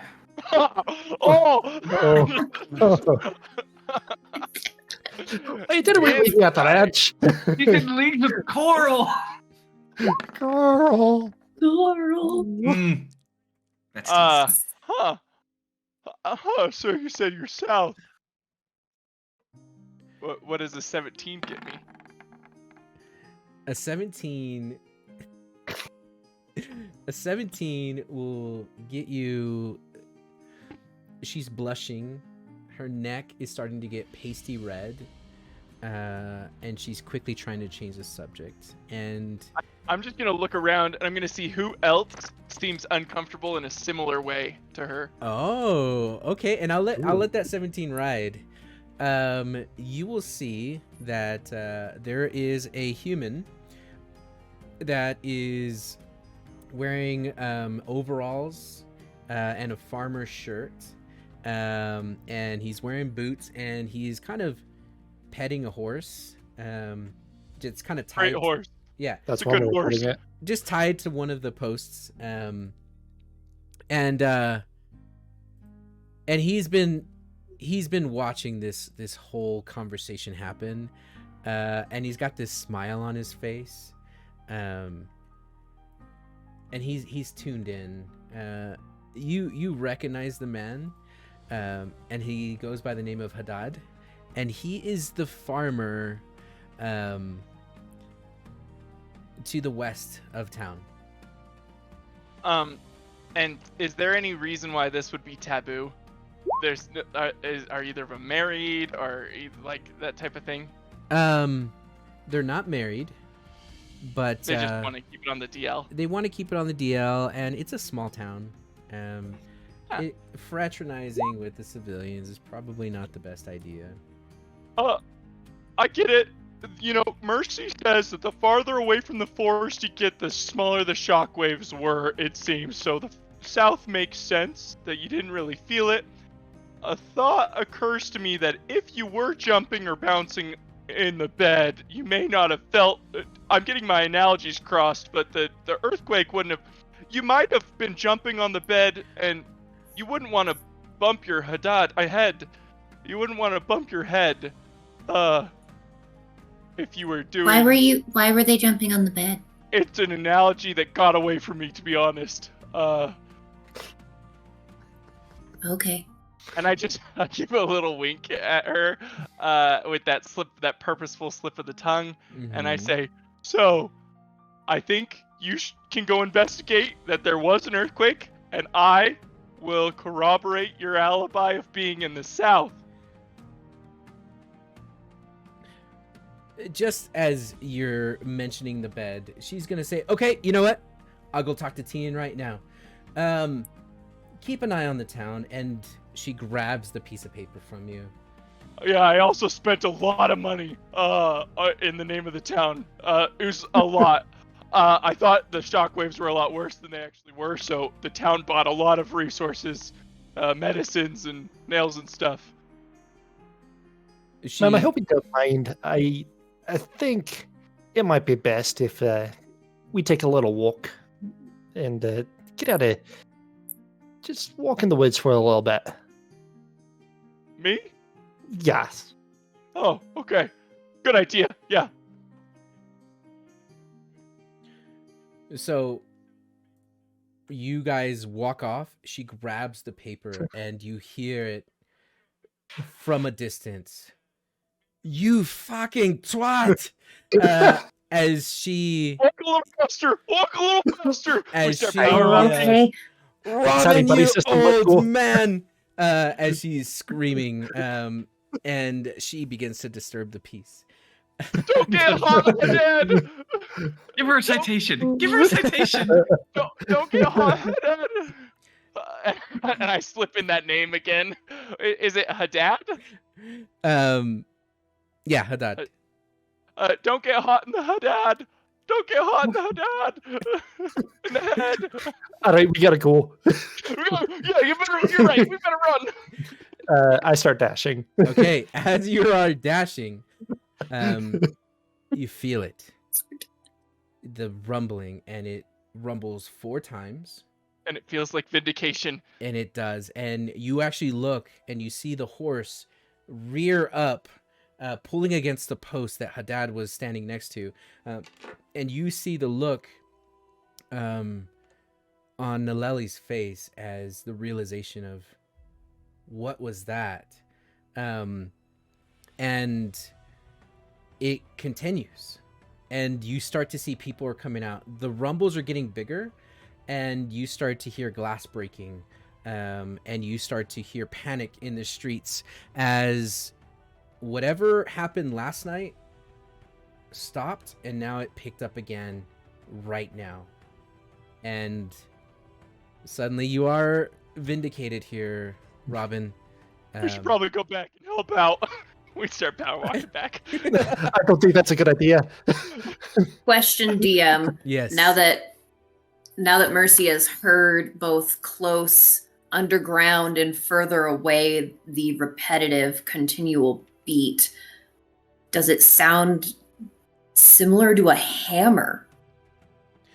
Like tink, tink, tink, tink. Because I remember when we were underground, you said it was a tink instead of a rumble anymore. Yes. It does sound like a hammer. So Mercy again goes, I was right, it is a hammer. Oh, right, I didn't actually explain any of that. I was asleep. It's the ground is The shaking. ground is- It's the- shaking. So Hold on, I think something is using a hammer that is causing the ground to shake. Like a hammer. It could be a drill. Though a That's a drill big- would cause not the same noise. Maybe a pick. It could be a pick. Hamish, you would probably know more about that. How I big of don't- a I pick don't would do it have to digging. be? I would estimate roughly the size of a small town. Very large. Very large. Well, don't the Also, gods I want to get wield more big, mushrooms. Don't the gods wield big picks and hammers and such? Are they big, or is that just in the pictures? Oh, some gods do, yeah. Not Yeah. mine, of course. He just likes to look at his stopwatch. Or what if the gods were one of us? They were our sized. It is too early for this, Robin, I swear. 3:30 in the afternoon. I have not had enough to drink for this, Robin, I swear. Well, it's just a theory.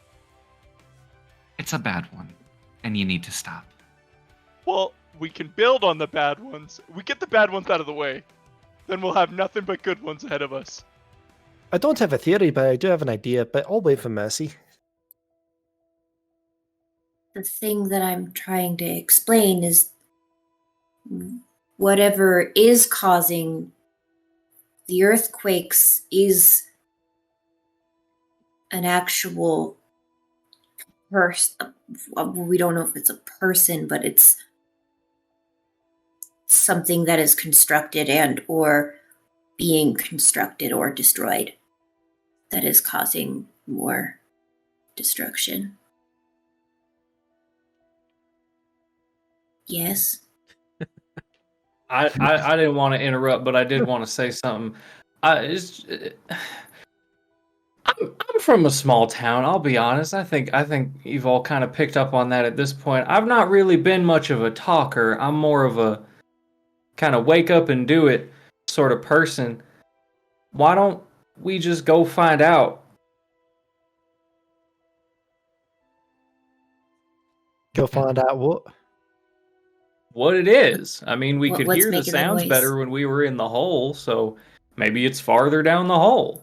And if they were willing to pay as much as they were for the supplies, imagine how much they'll pay to make them stop. I see what you're saying, Camille, yes. I agree, and I like the train of thought. Now, counterpoint and counter argument, there's still that 20-foot somewhat gap, and we still don't have a way of crossing it. Yeah, that's easy. We have a blank check for the general goods store. We'll just get a couple ladders. We Alright, take- let's go. I see no problem with this. I'm not entirely unconvinced I can't jump that gap. Wait, Well, I am. I'm not convinced either. there's enough trees that fell. Why not just chuck a couple down the hole and use those as a bridge? are you telling me that you can just casually, willy-nilly throw a tree? We can roll that there's 5 of us. I'm You not can't entirely pick up a unconvinced that tree. we can't. I mean, my back. There's really. I'd only Alright. count 4 when moving There's a.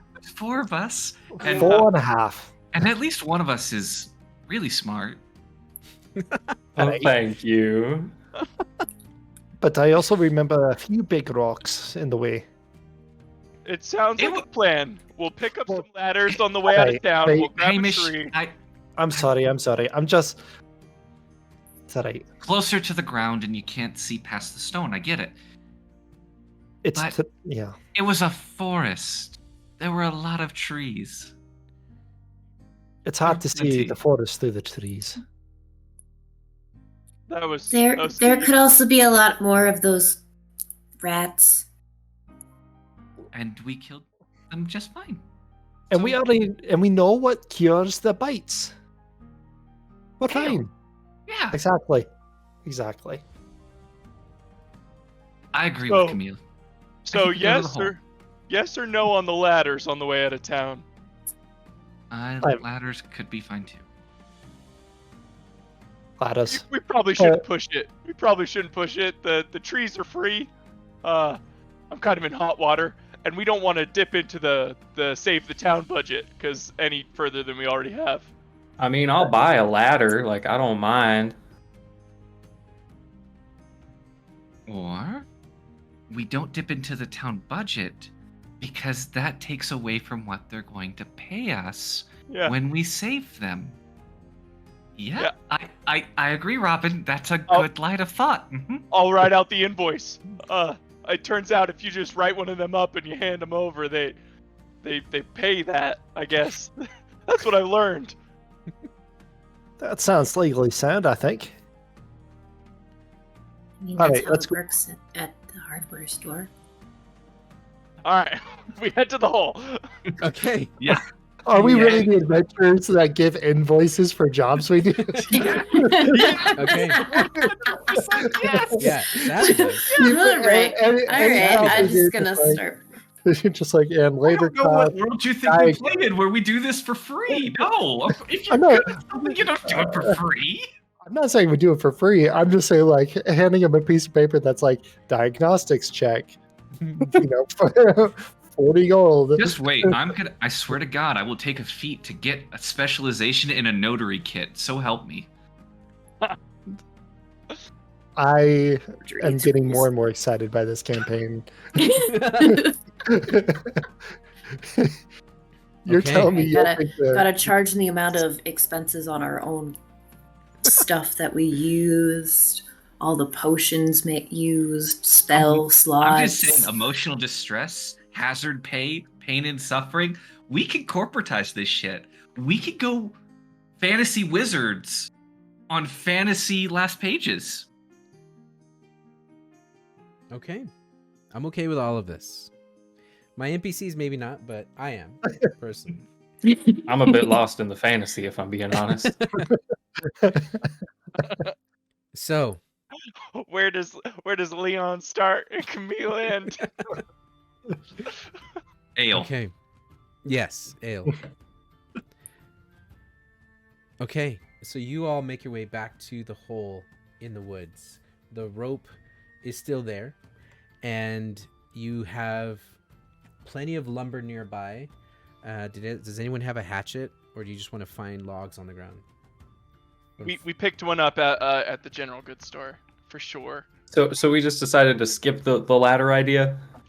Yeah, Yeah. I see we just Yeah. grab Yeah, a we fallen did. sapling. I see we grab a fallen sapling. We heard your idea. We thought we'd do Just it. walk straight past Why would the we spend ladders to 5 grab gold the on a hatchet. ladder when we can make 8 rolls to make one? Camille, yeah, they find a 5-foot sapling that's like 2 inches thick. Do you want to buy a ladder? You could buy a ladder, or rent one. You can rent one. Who rents? Rents? No. No, I'll buy one. What's the longest ladder I can buy here? a 10-foot ladder. That Wait, Does see? We're doing Trees! trees. I'm not entirely unconvinced Camille can't reach 10 feet straight up. Camille is under the impression that we're going to be able to invoice the town after this, so he'll buy a ladder anyway. Okay, that'll cost you 3 copper per day. No, I'm buying it. 1 silver. Done. I'm beginning to think I have more money than the average person. You've been saving up. Okay. That's your ladder fund. And down the hole you go to this magical world where the mushrooms are fluorescent and these blue pixies are dancing around, going in and out of the stone. This cave hole is just covered in moss and shrubbery and otherworldly flowers, and it's quite beautiful. And now that you're safe, the only thing that's not pleasant is Fantasy Champion is still dead and still lying on the ground. One thing you do notice is that Fantasy Champion is being covered in moss, like it's growing up over the horse and starting to overcome it. It's gone into its mouth and into the wound of its broken neck. And there you guys are. You see the pittance from Mercy as she made it over the rock. And there before you is that 20-foot wide crevice as well. Yeah. Can I actually investigate the horse? I know Yeah. it's sounds Mercy weird, is but I definitely want like to right there. I want to check to see if it's just moss or is this decaying like super duper fast? This is our DM having watched a lot of Last of Us. Yeah, That's I'm calling it now. Sorry. We're fighting the Last of Us horse at the end of this. 100%. A fantasy, The Last of Us. Fantasy. So can I just want to look at it and see. Yeah. Make a nature check. Sure. Fungus is Dang it. Annoying. Okay. The fungus is moving fast enough for you to see it with your naked eyeballs right now. You can see it growing exponentially fast. The more that it has a foothold on this dead creature. And you see that little tiny flowers are sprouting all over the horse now. Little yellow buds and ivy. It is not natural and it is very fast. Right.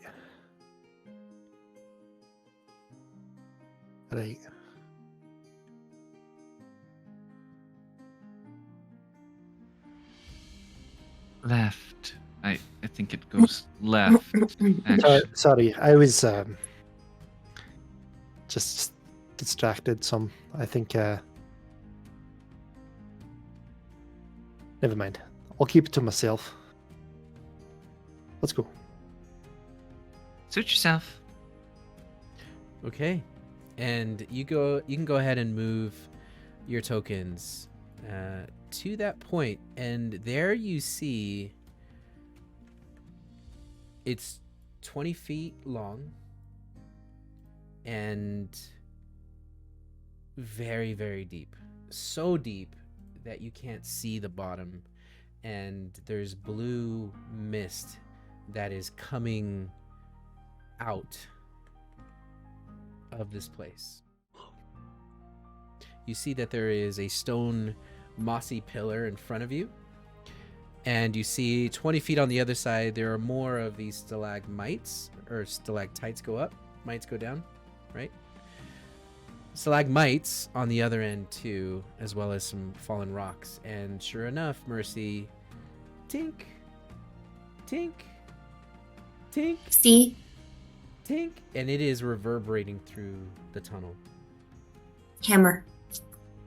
Or definitely something metal at least.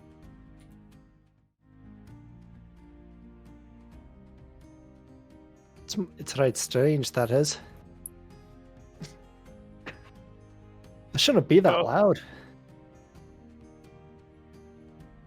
So how do we think we're gonna get across? Well, we brought We, up tree.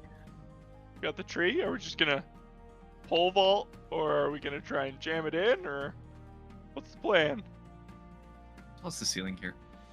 Yeah. About 35 feet up.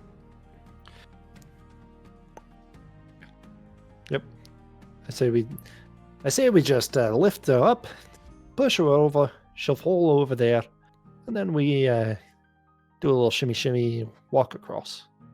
Yeah, that's a great plan. You lift it up, I'd help, but the back, and let the tree fall. I hear what you're saying, but a horse stepped on me back last night, and I'm a wee I bit on the short side. I completely forgot. You three lifted up our backs, How are you going to get a 36-foot tree down here? I think that we have 5. We can pass it between us. Just kind of, again, as almost an assembly line. Okay.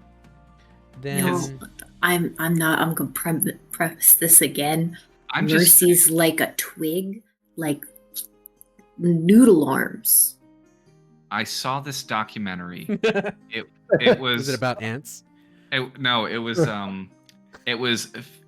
called Companion. It was Fantasy Companions. Okay. And there was this scene where there was a tree that needed to go up a stairwell, and as it got stuck on the landing, they kept on yelling that they needed to something about pivoting. I don't know, just a very loud insistence of pivoting repeatedly. Lots of pivot. So, yeah, I think lots I of know which pivoting. one you're talking about. I think lots of pivoting is going to be called for here. Okay. So I'll help him with the tree. I need the group to make strength athletic checks. Can I give somebody the help action? We're gonna do this as a group, but you can give it. Oh, You can give inspiration. Yeah, that tracks.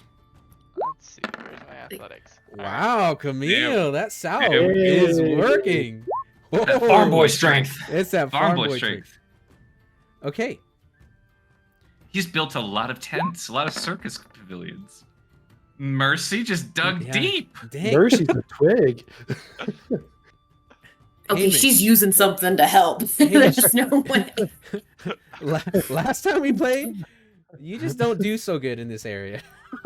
Clearly not. There's something about the fungus. I'm too close to it. You smell Wait, too so much. you're of the not fungi. a fungi? Oh, I saw that one coming before it happened. Oh no! Bam. Okay, On to you. you are Wait, all would you say able that- because Would you say this tree is portobello? Portable? Get Portable. out. Get out. I would formally petition he be kicked from the party. Ejected. Ejected. he's gonna fall. I'm just He's kidding. gonna fall. Okay, you guys get the tree. You stand it up and you drop it, and sure enough, it comes crashing on the other side. It bounces a few times, but you now have a log to get across. And some of the branches break and fall, and they fall into the blue mist and disappear. And this is dangerous. I'll say that much. Yeah. Soren and Hayden, can you turn your cameras back on? Thank you.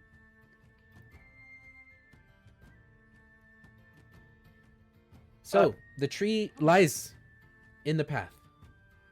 I'll go first. I'm used to Well- climbing on trees. Question really quick. Do we have two questions? How much space on either side of the tree? So how wide is the? The tree is about 1.5 feet wide, and there's like 5 feet on either side of it that you have space. So two suggestions. Maybe we tie a rope in case you fall, and then the other thing. Somebody said they had a quarterstaff back in the performing days. They held a quarterstaff for balance, but I mean, quarterstaff's got to be longer than 5 feet. So if you fall, just jam that in there, catch yourself. No, my quarter staff's only 5 feet. Oh. Yeah, it's a wee bit on the short side, but I'll I go. do like the rope idea. I'll take a rope. I'll go. Okay. Just So like you boarding a ship. Yeah, I'll Yep. do it. I'll Okay. hold the base of the tree to like try to keep it from really rotating. okay? Savvy, as you make your way across with the rope in hand, with Camille holding the log in place, you shimmy across and you all see it beautiful, elegant, splendid, as Savvy jumps off on the other side with a light thud and turns around, and it was easy. All What right, is me the next. other half of the rope tied to? Oh, she wouldn't have tied a rope to herself, but she would be taking a rope with her so that she could Ah. secure it to the other side. Gotcha. Okay, so you make it to the other side. What do you secure it to? Looking over here, is there like a rock or something that she? I mean, she's got pittance if she really needs them, but if there's something that seems like it's a more evident like securing point, then I guess that she would do that first. Yeah, a giant stalagmite. that is sticking out of the ground was not going anywhere, and you can tie a bowline hitch right around it. Here we go. Okay, and with that rope, you guys tie it off on both sides, and now you have yourself a way to get across. Who's next? Me. I go. Okay, and across you go, Beep. and you also land on the other side. Who's next? It's not too bad. I'll go last because Monk said that I'm definitely falling in the hole, and I don't want to ruin the path for anyone else. Who goes next? I'll go next. Okay. And you make it across. Oh yeah, he's definitely falling in. I didn't like I that. don't want to take. I don't want to take the bridge out. I want to make sure everyone can get across, and then when I cross, suddenly a meteor crashes down. I was going to say a hand Falling from the rocks. abyss drags you down, but yeah. Yeah, Just a tentacle hand. comes grabbing. Yeah, yeah. No, I- I'm definitely going in, but I'll go last. Nah, I got the tree here, Robin. I'm holding it secure. You go on ahead. Perfect. Before you step on the tree, Robin, the ground shakes. Tink, tink, tink. The sounds of the hammering happen yet again, and pebbles fall. The branch shakes. You can see Camille kind of holding it in place, and then it stops. All right, so you got 3 minutes. Hurry up. All right, and I go across with no incident. See, that's a trick. You just say that nothing bad happens. You see Robin, and he does one of those things where he's like leaning on the rope, as he's like going back and forth. But I do the thing that you do on the slack line when you try and overcorrect. It starts slow and then it goes fast. Yeah. It wobbles more. As he Yeah. lands on the other side with a heavy thud. Just so you can see what's happening here, Savvy, there's a fork in the road, and one of them goes to the east or to the right. The other one goes towards the west or to the south. And you see that there's spider webs kind of along the south side that are kind of just sprawled against the rock walls. And to the north, you can feel a humidity and a heat that is well above room temperature. And you hear tiny squeaking sounds, almost like chirping and clicking, coming from the north side. And as Robin starts to do his whoa as he crosses, the sounds get a little bit louder coming from the north. Robin, you land without incident. See? Dang You just it. gotta say it. You just say it and it happens. Okay. Come on over, Camille. Can do. All right, Camille, so the rope is tied off and it's pretty taut. And as you step onto the tree and you start to shimmy to the middle of it, Savvy, you see this. This creature comes flying out towards you, and then another creature, and then another, as these mosquito-like birds are flying right at you. And you have enough time. You're not surprised. Your passive perception's pretty good. Yeah, it is. You all need to roll Yes. initiative. Click on your tokens, please. Initiative, Those let's all go. sound fine and good. Gosh dang it, Robin. I did Stop it. That's I that did is it. way better. did Why do my rolls D&D suck in thing. here? I want to make it known for the record that I roll 17 and I'm still fourth. I This wanna is a make it- very familiar feeling, Monk. I didn't do it. Don't look at me. I haven't rolled higher than 10 in this area. If it makes you feel better, I have. It does. It does make me feel better.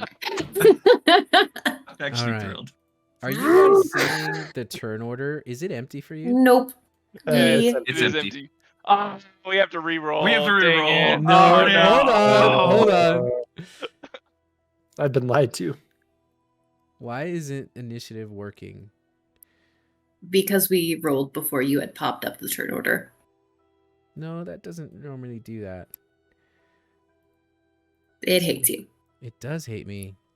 The root of the issue. Okay, let me see if I could do this. In his youth, Monk did something that really angered somebody that would go on to become a Roll20 developer. Yeah. It was the ghost of the little girl of the email he never forwarded. You know what? We're gonna do this the old-fashioned way. Can you believe that? Gonna fucking do it live. All right, let's go. 20 to 15, or actually 25 to 20. I got a 22. All right. Robin got a 22. I got 20. Okay. 20 to 15. I got an 18. Okay. 17. All right. 15 to 10. Wow. Oh, I got 11. Okay. The TAM. I was I gonna say was like, dang, Em. Sorry, Really I was. bad at this game. It's just terrible. One day I'm gonna beat D&D. I'm gonna win. I swear. I'm gonna I'm win. gonna win at this I game. won D&D, and it was advanced. Okay. So, as they come flying in, Camille, you're still on the rope, slowly starting to inch your way forward. As it is your turn, Robin. What are you doing with the realization that there's creatures flying towards you? So, you said that they're coming out of the tunnel to the left? Tunnel No. to the right.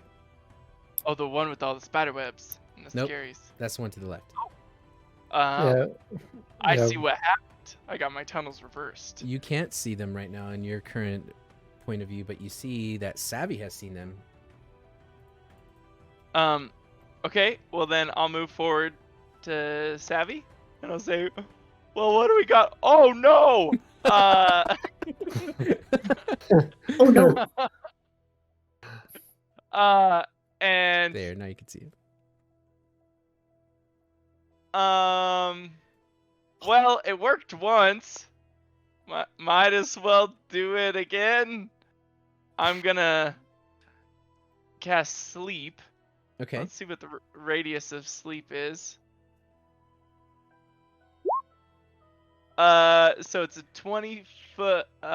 Creatures within 20 foot of a point you can see within range. So I'm gonna do the end of that hallway, so that way it will get all the ones on the other side of that bend as well.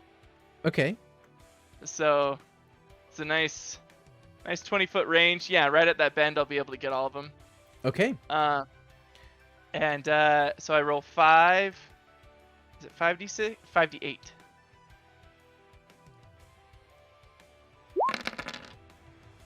Oh, don't miss. Okay. Okay. So That's- 26 hit That's points. what level is this spell? This is level 1? It's I remember when I slept I was 9th level when I Mm. woke up.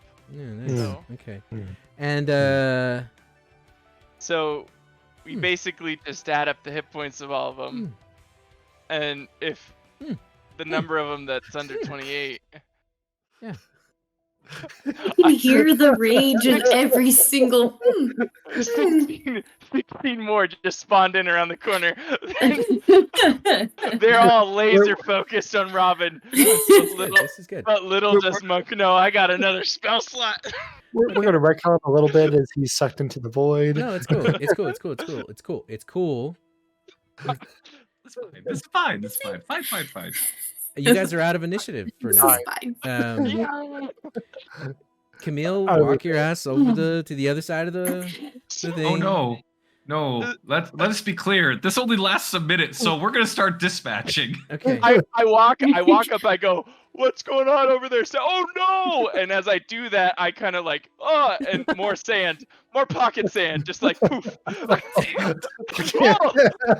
Okay. sand everywhere. It gets in his eye. We're gonna stay in initiative because they can be woken up, right?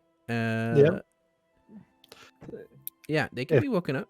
That's all. Yeah. Just gotta wake them up. back here. I would like to throw out there that they have to, if they want to wake up something that's asleep, if they saw something flying just drop suddenly without explanation, unless these things are intelligent enough, they may not connect the dots to think that they're actually asleep and then take an action to go wake them up. Just throwing it out there. I don't know what you mean by all that. That tomfoolery. It sounds like shenanigans to me. And Shenanigans. Shenanigans. Okay, They will be stabbed in the throat. Mercy, your turn. Yes, I'm a stab one. Okay. Go ahead and move on up. And if you move and tap Q as you drag in, it'll show you your distance. Oh God. So complicated. Why would Can't you you also just do right this click? to me? She could also right click, yes. That's what I do. I do right click. Do I look like I understand logic? Oh, look at that. Wow, No. that's a lot of clicks. Oh, geez, hey. What? The right click? I never knew that. I always did the Q. Did you This really? this is great. New tech. Okay. Yeah. I get up to him and I take one of the daggers that's in one of my boots, like I did before, and a stab. Okay. Hmm. Stabby. Well, cause they're asleep, isn't it an auto crit if they're asleep? I was getting to that. We're there. Yes. It's an auto crit. I could No. hear the smug grin in your voice, Default. Yeah, get used to it. Hey, I think it's dead. Shots fired. I'm so sorry for how much I've wronged you over the years. No, it's fine. It's fine. Listen. And didn't we have like a house rule about crits I don't and how remember. they do like awesome damage? It was suggested but not confirmed. Is where I thought. It's confirmed. Yeah, I I believe we believe it's- settled on. Remember. We Oh, settled it- on just doing the normal what Roll20 does. Yeah, Hey, Leon kind of stabbed my idea in the neck. Yeah, I And think will- No, okay. Guys. I supported it in all but one instance, and then Monk just said, "Nah, none of this." Yeah, no. I'm just- We'll just double just- the dice. We'll let Roll20 do its thing. Okay. Well, it was the same number regardless, so 8. Okay, 8 kills it a multiple of 4 times over. Woohoo! Anything else from you, Mercy? Do you give that was it my mercy? movement. That was no. Okay, in that Never. case, Camille, it's your turn. Can I get to the other side of the pit now? You already made it to the other side of the pit. You can. Well, he's- Yes, on your turn, you can get to the other side of the pit. Oh, that's right. We forgot. And just as you do, the tree falls behind you. No, I'm kidding. Dramatic. And is that it, or was that just movement? Or That was just movement. okay. So that was right here. So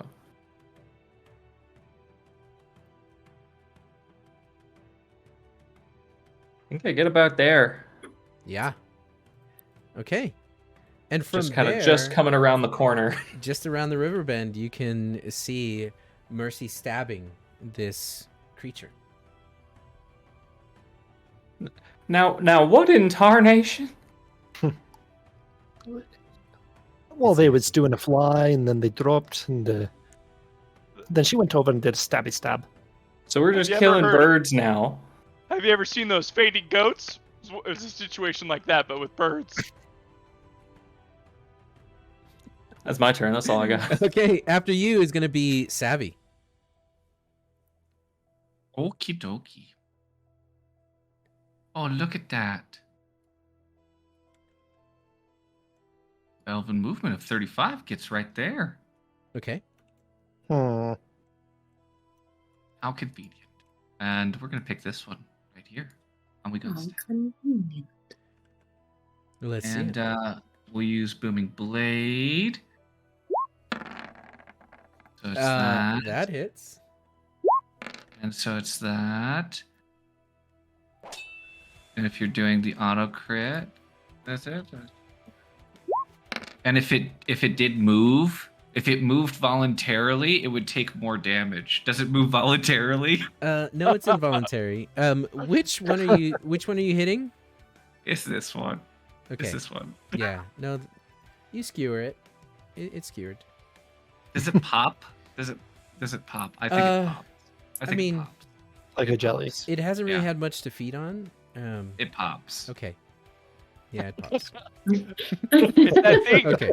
In this game, you can just say things and they happen. Yeah, it pops. That's how it works. That's how it works. As you circle the bend, I need you to make a My- dexterity saving throw, Mrs. Savvy. Oh, Oh no. Oh Oh no. no no no! No, no, no, Oh, no. no, no. Oh, no, no. Oh, Okay. no, no. Oh. Oh, no. You are going to take 2 points of fire damage as Huh. circling around here. You see that the stalagmites are actually geysers here, and one of them just popped off. And as it popped off, it sent this wave of heat into your face, and you quickly duck as it doesn't burn your eyes or your face, and you cover it. As you realize Something that did pop. yes, thank you. The geysers popped. And then as soon as it goes off, it stops, and it's just very hot now and humid in this area. Anything else? No. Okay. And But if with it moves voluntarily, it takes more damage. Just the geyser or the thing that's dead and popped. the thing that said and pop, like Okay. hypothetically speaking, if it moved voluntarily, there's some If these are means. zombie birds, Yeah. then I'm just letting it be known. It is a part of the effect. Okay, We got it. We saw mushrooms. We get it. They undead are not ruled out. We get it. We get it. I demand acknowledgement. Renato, thanks for the follow. just, All right. just because he says it's dead, right? Okay, now you see that with that geyser bursting, that 2 of the sturges roll over onto their feet and stand up. I thought they were bats. Bats Oh! with shh, you don't know. Nobody's checked it. I knew exactly what they were the second you explained. You don't know. You've never heard of them. They're from another world. I've never dealt with them before. They're bats. Yeah, they're bats. they're just ugly pink They're bats with ugly. mosquito mouths. It's Yes. Fleshy Yeah. bats. Exactly. Okay. So, I just want to throw out there that the geyser would have had to use its whole action to wake him up. So Thank Yeah. you. it says in the spell that it's got to use its action to wake him up. It's their turn now. It chose to forego that so that it could damage me. And Yes. you're going to see that they are going to swarm around Savvy. And this one actually flies past you, Savvy, and it's going to go towards Mercy. And Nothing. Opportunity attack. it is within your range if you want to use your reaction. Yes. Final answer. Yes. Okay. All you have to do is roll. Okay, yeah. Yeah, how do you Does it kill pop? it? It pops. It pops. Just pink mist. Just it pops as I skewer it and hold it over a geyser right before it's about to go up, and then I make a kebab. Don't eat that. yeah, please don't. I will use my object interaction to consume. Blood Okay. sausage is a thing. Okay, We well, only have so on much their medical turn, availability, they these are guys. going to swing at you with their beaks, and they're going to poke you. And the first one, Okay. and they both will have advantage. The first one hits with Are they both awake? Is the one below not asleep? they're both awakened from the geyser. The first one hits with the 23. I thought you said 2 woke up from the geyser and didn't opportunity attack just kill one of them? Yes. There was another one that we one couldn't see. one hits, and the other one snores. And you Yeah. So if they both snore, that means they don't get advantage because you can't get advantage from a sleeping enemy. well, the good news is I rolled an 18 on my first roll. Cool, just making sure we're above The board. bad news is I don't get a second attack, which is okay. Yeah. It's fine. Yeah. It's fine. Like I said, Uh, it's fine. Monk, thanks for playing Level D&D with us. You take Sorry, 5 points sorry we're of so piercing mean. damage, and this thing attaches itself to you. It is sticking out of your neck. It's very nasty. Oh, Savvy, you want to get that out of there. You don't want that infester. Oh, that looks bad. I'd come you help gotta you, watch- but the back. You gotta watch out. The beaks are barbed, and so if you pull it out, it'll tear out some flesh. It's best to push it all the way through. No, I think that's a bad No. idea. Without that. No. It's like a fish hook. Okay. Just want to push it through. The Who one taught to your- any of you medical advice? The one to your north is the one that has attached. The one to the south is asleep. Step on it and wake it up, please. No, don't do that. I would have to use my action. To do Okay, it is now Hamish's turn. All right.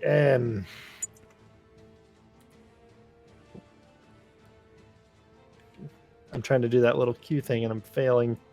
Or right click. Right click. It's a game changer. While I've been waiting for my turn, I've just been right clicking all over. I'm loving it. I like to Dude, make what? stars or pentagrams. Depending on how many times you do it, it'll All right, there break we the go. game again. Oops. Not a Right, challenge. That wasn't a challenge, Robin. All right, I'm gonna dash. I'm gonna dash up, and get as close as I can to there. Okay. Oh, that one's still alive. All right, there. Yeah. It's hot, by the way. Uncomfortably hot. It's all right. All right. Any bonus action? Or you dash? No, I just dashed, and I have me quarterstaff out, and I'm gonna say, it's hotter than Satan's balls in here, and then that's my turn. Okay. And as you have gone to the northern tunnel, you are here, and there's their geyser. Okay. So that means that it is now Robin's turn at the top of the round. Brave, brave, brave, Sir I'm Robin. gonna walk 30 feet this way. And is this the one that... so that one's asleep. The one on the Yep. south of Savvy is asleep. North one's the one that's on me. I'm gonna pull out my rapier, and it looks like a stage rapier. Yeah. Like it has one of those little like pea-sized rubber balls on the tip, so that you can do fencing and stuff like that. So I'll take that off, and then I'll stab the sleeping one. Okay. And it's an auto crit. It's asleep. Yeah. Yeah. And I'll just roll so that way I can click this button. And I'll do 8, and then wait, 7. So that's Okay. until at 15. Yeah, it just dies. It God. popped. I think it pops. It popped. You popped. It gets stuck on the end, and I'm shaking it, trying to get that off. And it's like a firework. It goes pop. And it smells terrible. Stupid humans with their long legs. Hate it. Mercy, the one that popped next to you, it stays dead. It's your turn. The move voluntarily got it.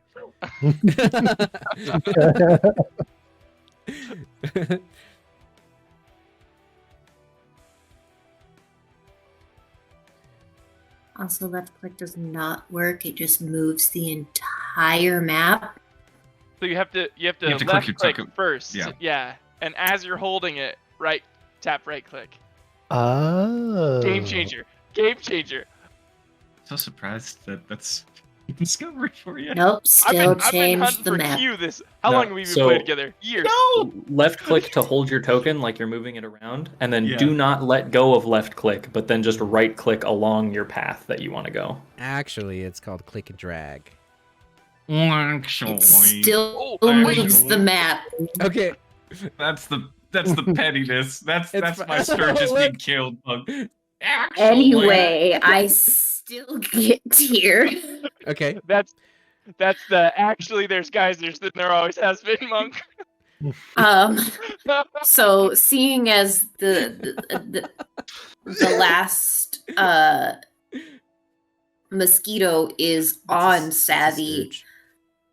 I'm calling it a mosquito because It's that's a fat mosquito. what Mercy thinks it is. I like it. Mosquito. She is going to attempt to like cut at its nose so that it's no longer connected to Savvy. Ew. I hope you don't miss. Hope it pops. I Get to I roll don't know a if you D4 want me to. healing. It's I want gonna you make to it roll an equal. attack, and Okay, I was like, I didn't know if you wanted me to roll an attack Yep. or a menace. yeah, you're gonna attack this thing as you try to It's- sever it. It's Okay. gonna like siphon okay. his blood out.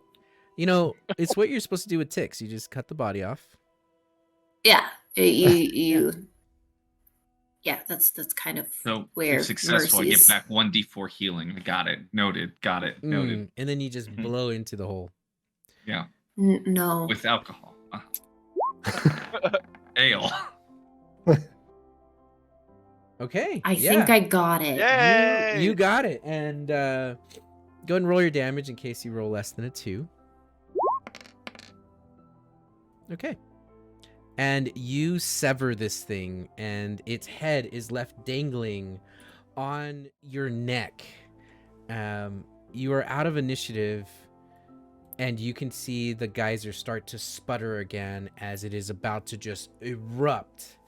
Camille in the back, what are you all doing? Everybody move!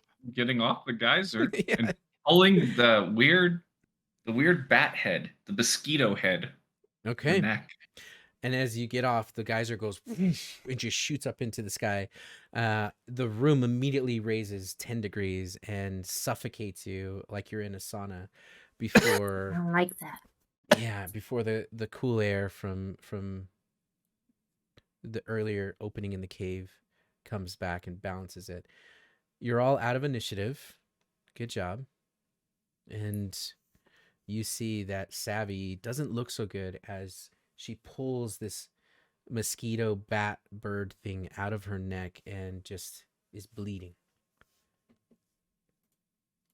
I didn't bring ale. Buddy system. I got you. I have a little flask. You pour alcohol. on it? I always carry some. Take a swig. I'll hand it over. Also takes a swig. You never know. I have this theory that the fastest way to make friends is by sharing some ale or whiskey or spirits. So I always carry some in case I'm gonna meet a new friend. I got an extra change of clothes with me. Just one moment, and I cut a piece of it, cut a chunk of my clothes off. And wrap it Stephanie's around gonna your stop neck. you. Stephanie's gonna stop you before you get that far. She's got bandages in her pack. Yeah, and Mercy was pulling out another one of her potions. They have little like, pirate flags on them. They're so cute. Oh yeah, they're self-adhesive. Sorry, Fantasy made. hand that to me. I can go ahead and tie this off. I'm very well trained in medicine, so. Okay. Do I believe him? I don't think you don't believe me. Are you lying, Hamish? It's a bit of a stretch, yeah. Then roll deception against her insight. All right. Come Let's see if you roll on. above a 10. Let's go. Dang it. You know, Mercy though. Mercy seems more than capable. I can tie that. No, please. I understand medicine quite well. You have it understand. upside down. I'm kind of confused. What's It- this rock formation up here? It looks quite interesting. I simply had the bandage on port side. It was I getting just- there.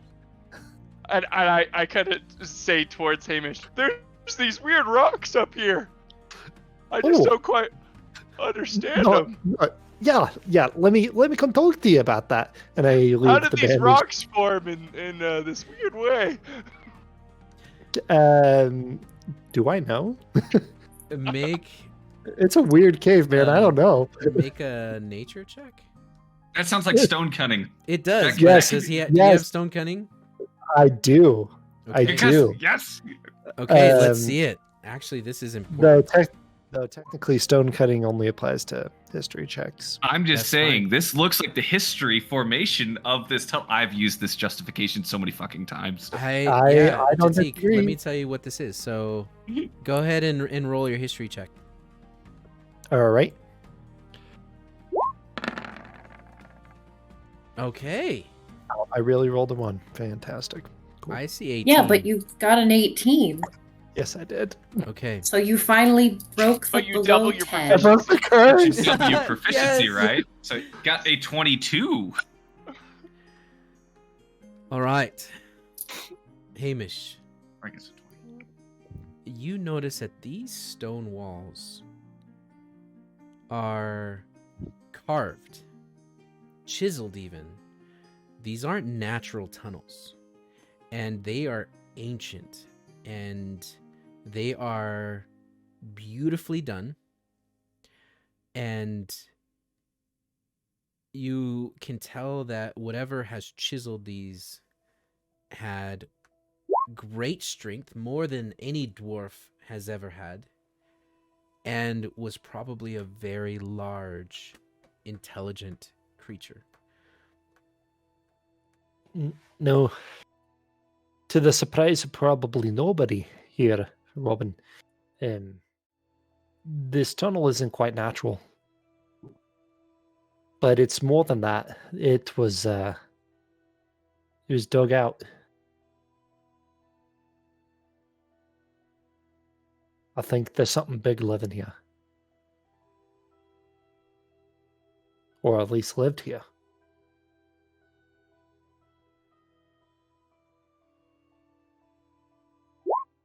I don't really care much for this tunnel system anymore.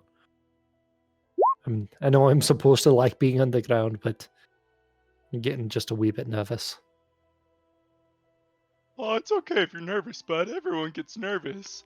I think the moment you stop getting nervous is the moment that you're not true to yourself, you know? Because I No, think no, the no, people it's not like that.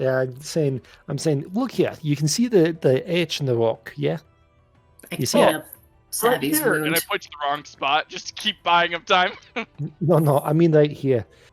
This was caused by a chisel roughly the size of me. I don't know if you understand what would happen if something of that size hit us with the force and magnitude required for cutting into this rock. Yeah, I think I do. It'd shake a whole town. You hear the shaking, the tinking again, this time louder as you circle the bend next to the geyser. Then the geyser goes off. Luckily, you know it's coming, so you don't stand near it. And that's what I'm saying, you see, a little bit quieter. Do you think what we're doing is smart? No. But see, here's the deal. If we don't do what we're doing, more buildings are gonna fall down. More people are gonna get hurt. It's just as possible that the thing that's wielding that chisel has no idea the harm that they're causing, and maybe they'll feel bad. So we should just go up there. So you're saying we just reason with it? We just go in and talk to it and see if he'll just kindly stop. Yeah, you can always reason with reasonable folk. Right. There's nothing to say that something that could build a tunnel like this ain't reasonable. I suppose so. It does look like there's a wee bit of intelligence in the making design of the tunnel. And at this point, I think they'd probably be done bandaging the neck. Yeah, Mercy and Savvy, you are being bandaged. What does that look like? That interaction. Well, I think Savvy's a little bit taller than Mercy. It's fair. So she'd probably whisper for you to kneel down, and then she'd grab some of her bandaging and tie it around so that it was secure. Put a little bit of a salve on it so that it doesn't get infected like someone else's injury. But if it did, we would know the cure. It's not alcohol. It's ale. It's we've already been through this. It's not. It's ale. And please do not dredge the bandage in ale. That'll definitely make it infected very quickly. Want it to stay dry, not wet. That's bad. So eventually you guys bandage each other up. You've learned that this stone is not natural, and the creature that created it used tools to do so. And Hammer and chisel. Hammer and chisel. And the pattern, although louder, is still on beat. And you are underneath Bearspire in the Glenwood Forest to the north. And you're starting to solve the puzzle of what the hell is causing these tremors and the sinkholes and what happened to the Borealis Ranch, to Tian and Hamidi. Some of you are a little bit worse for the wear, but you've survived and you've made it into this tunnel system. And here is where we will call it a night. For everyone who's stuck around this long, thank you so much for being with us. Sorry we're a little bit late, solving some technical issues in the beginning, but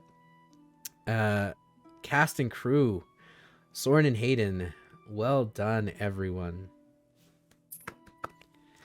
We do love Soren and Hayden. You guys, Yeah.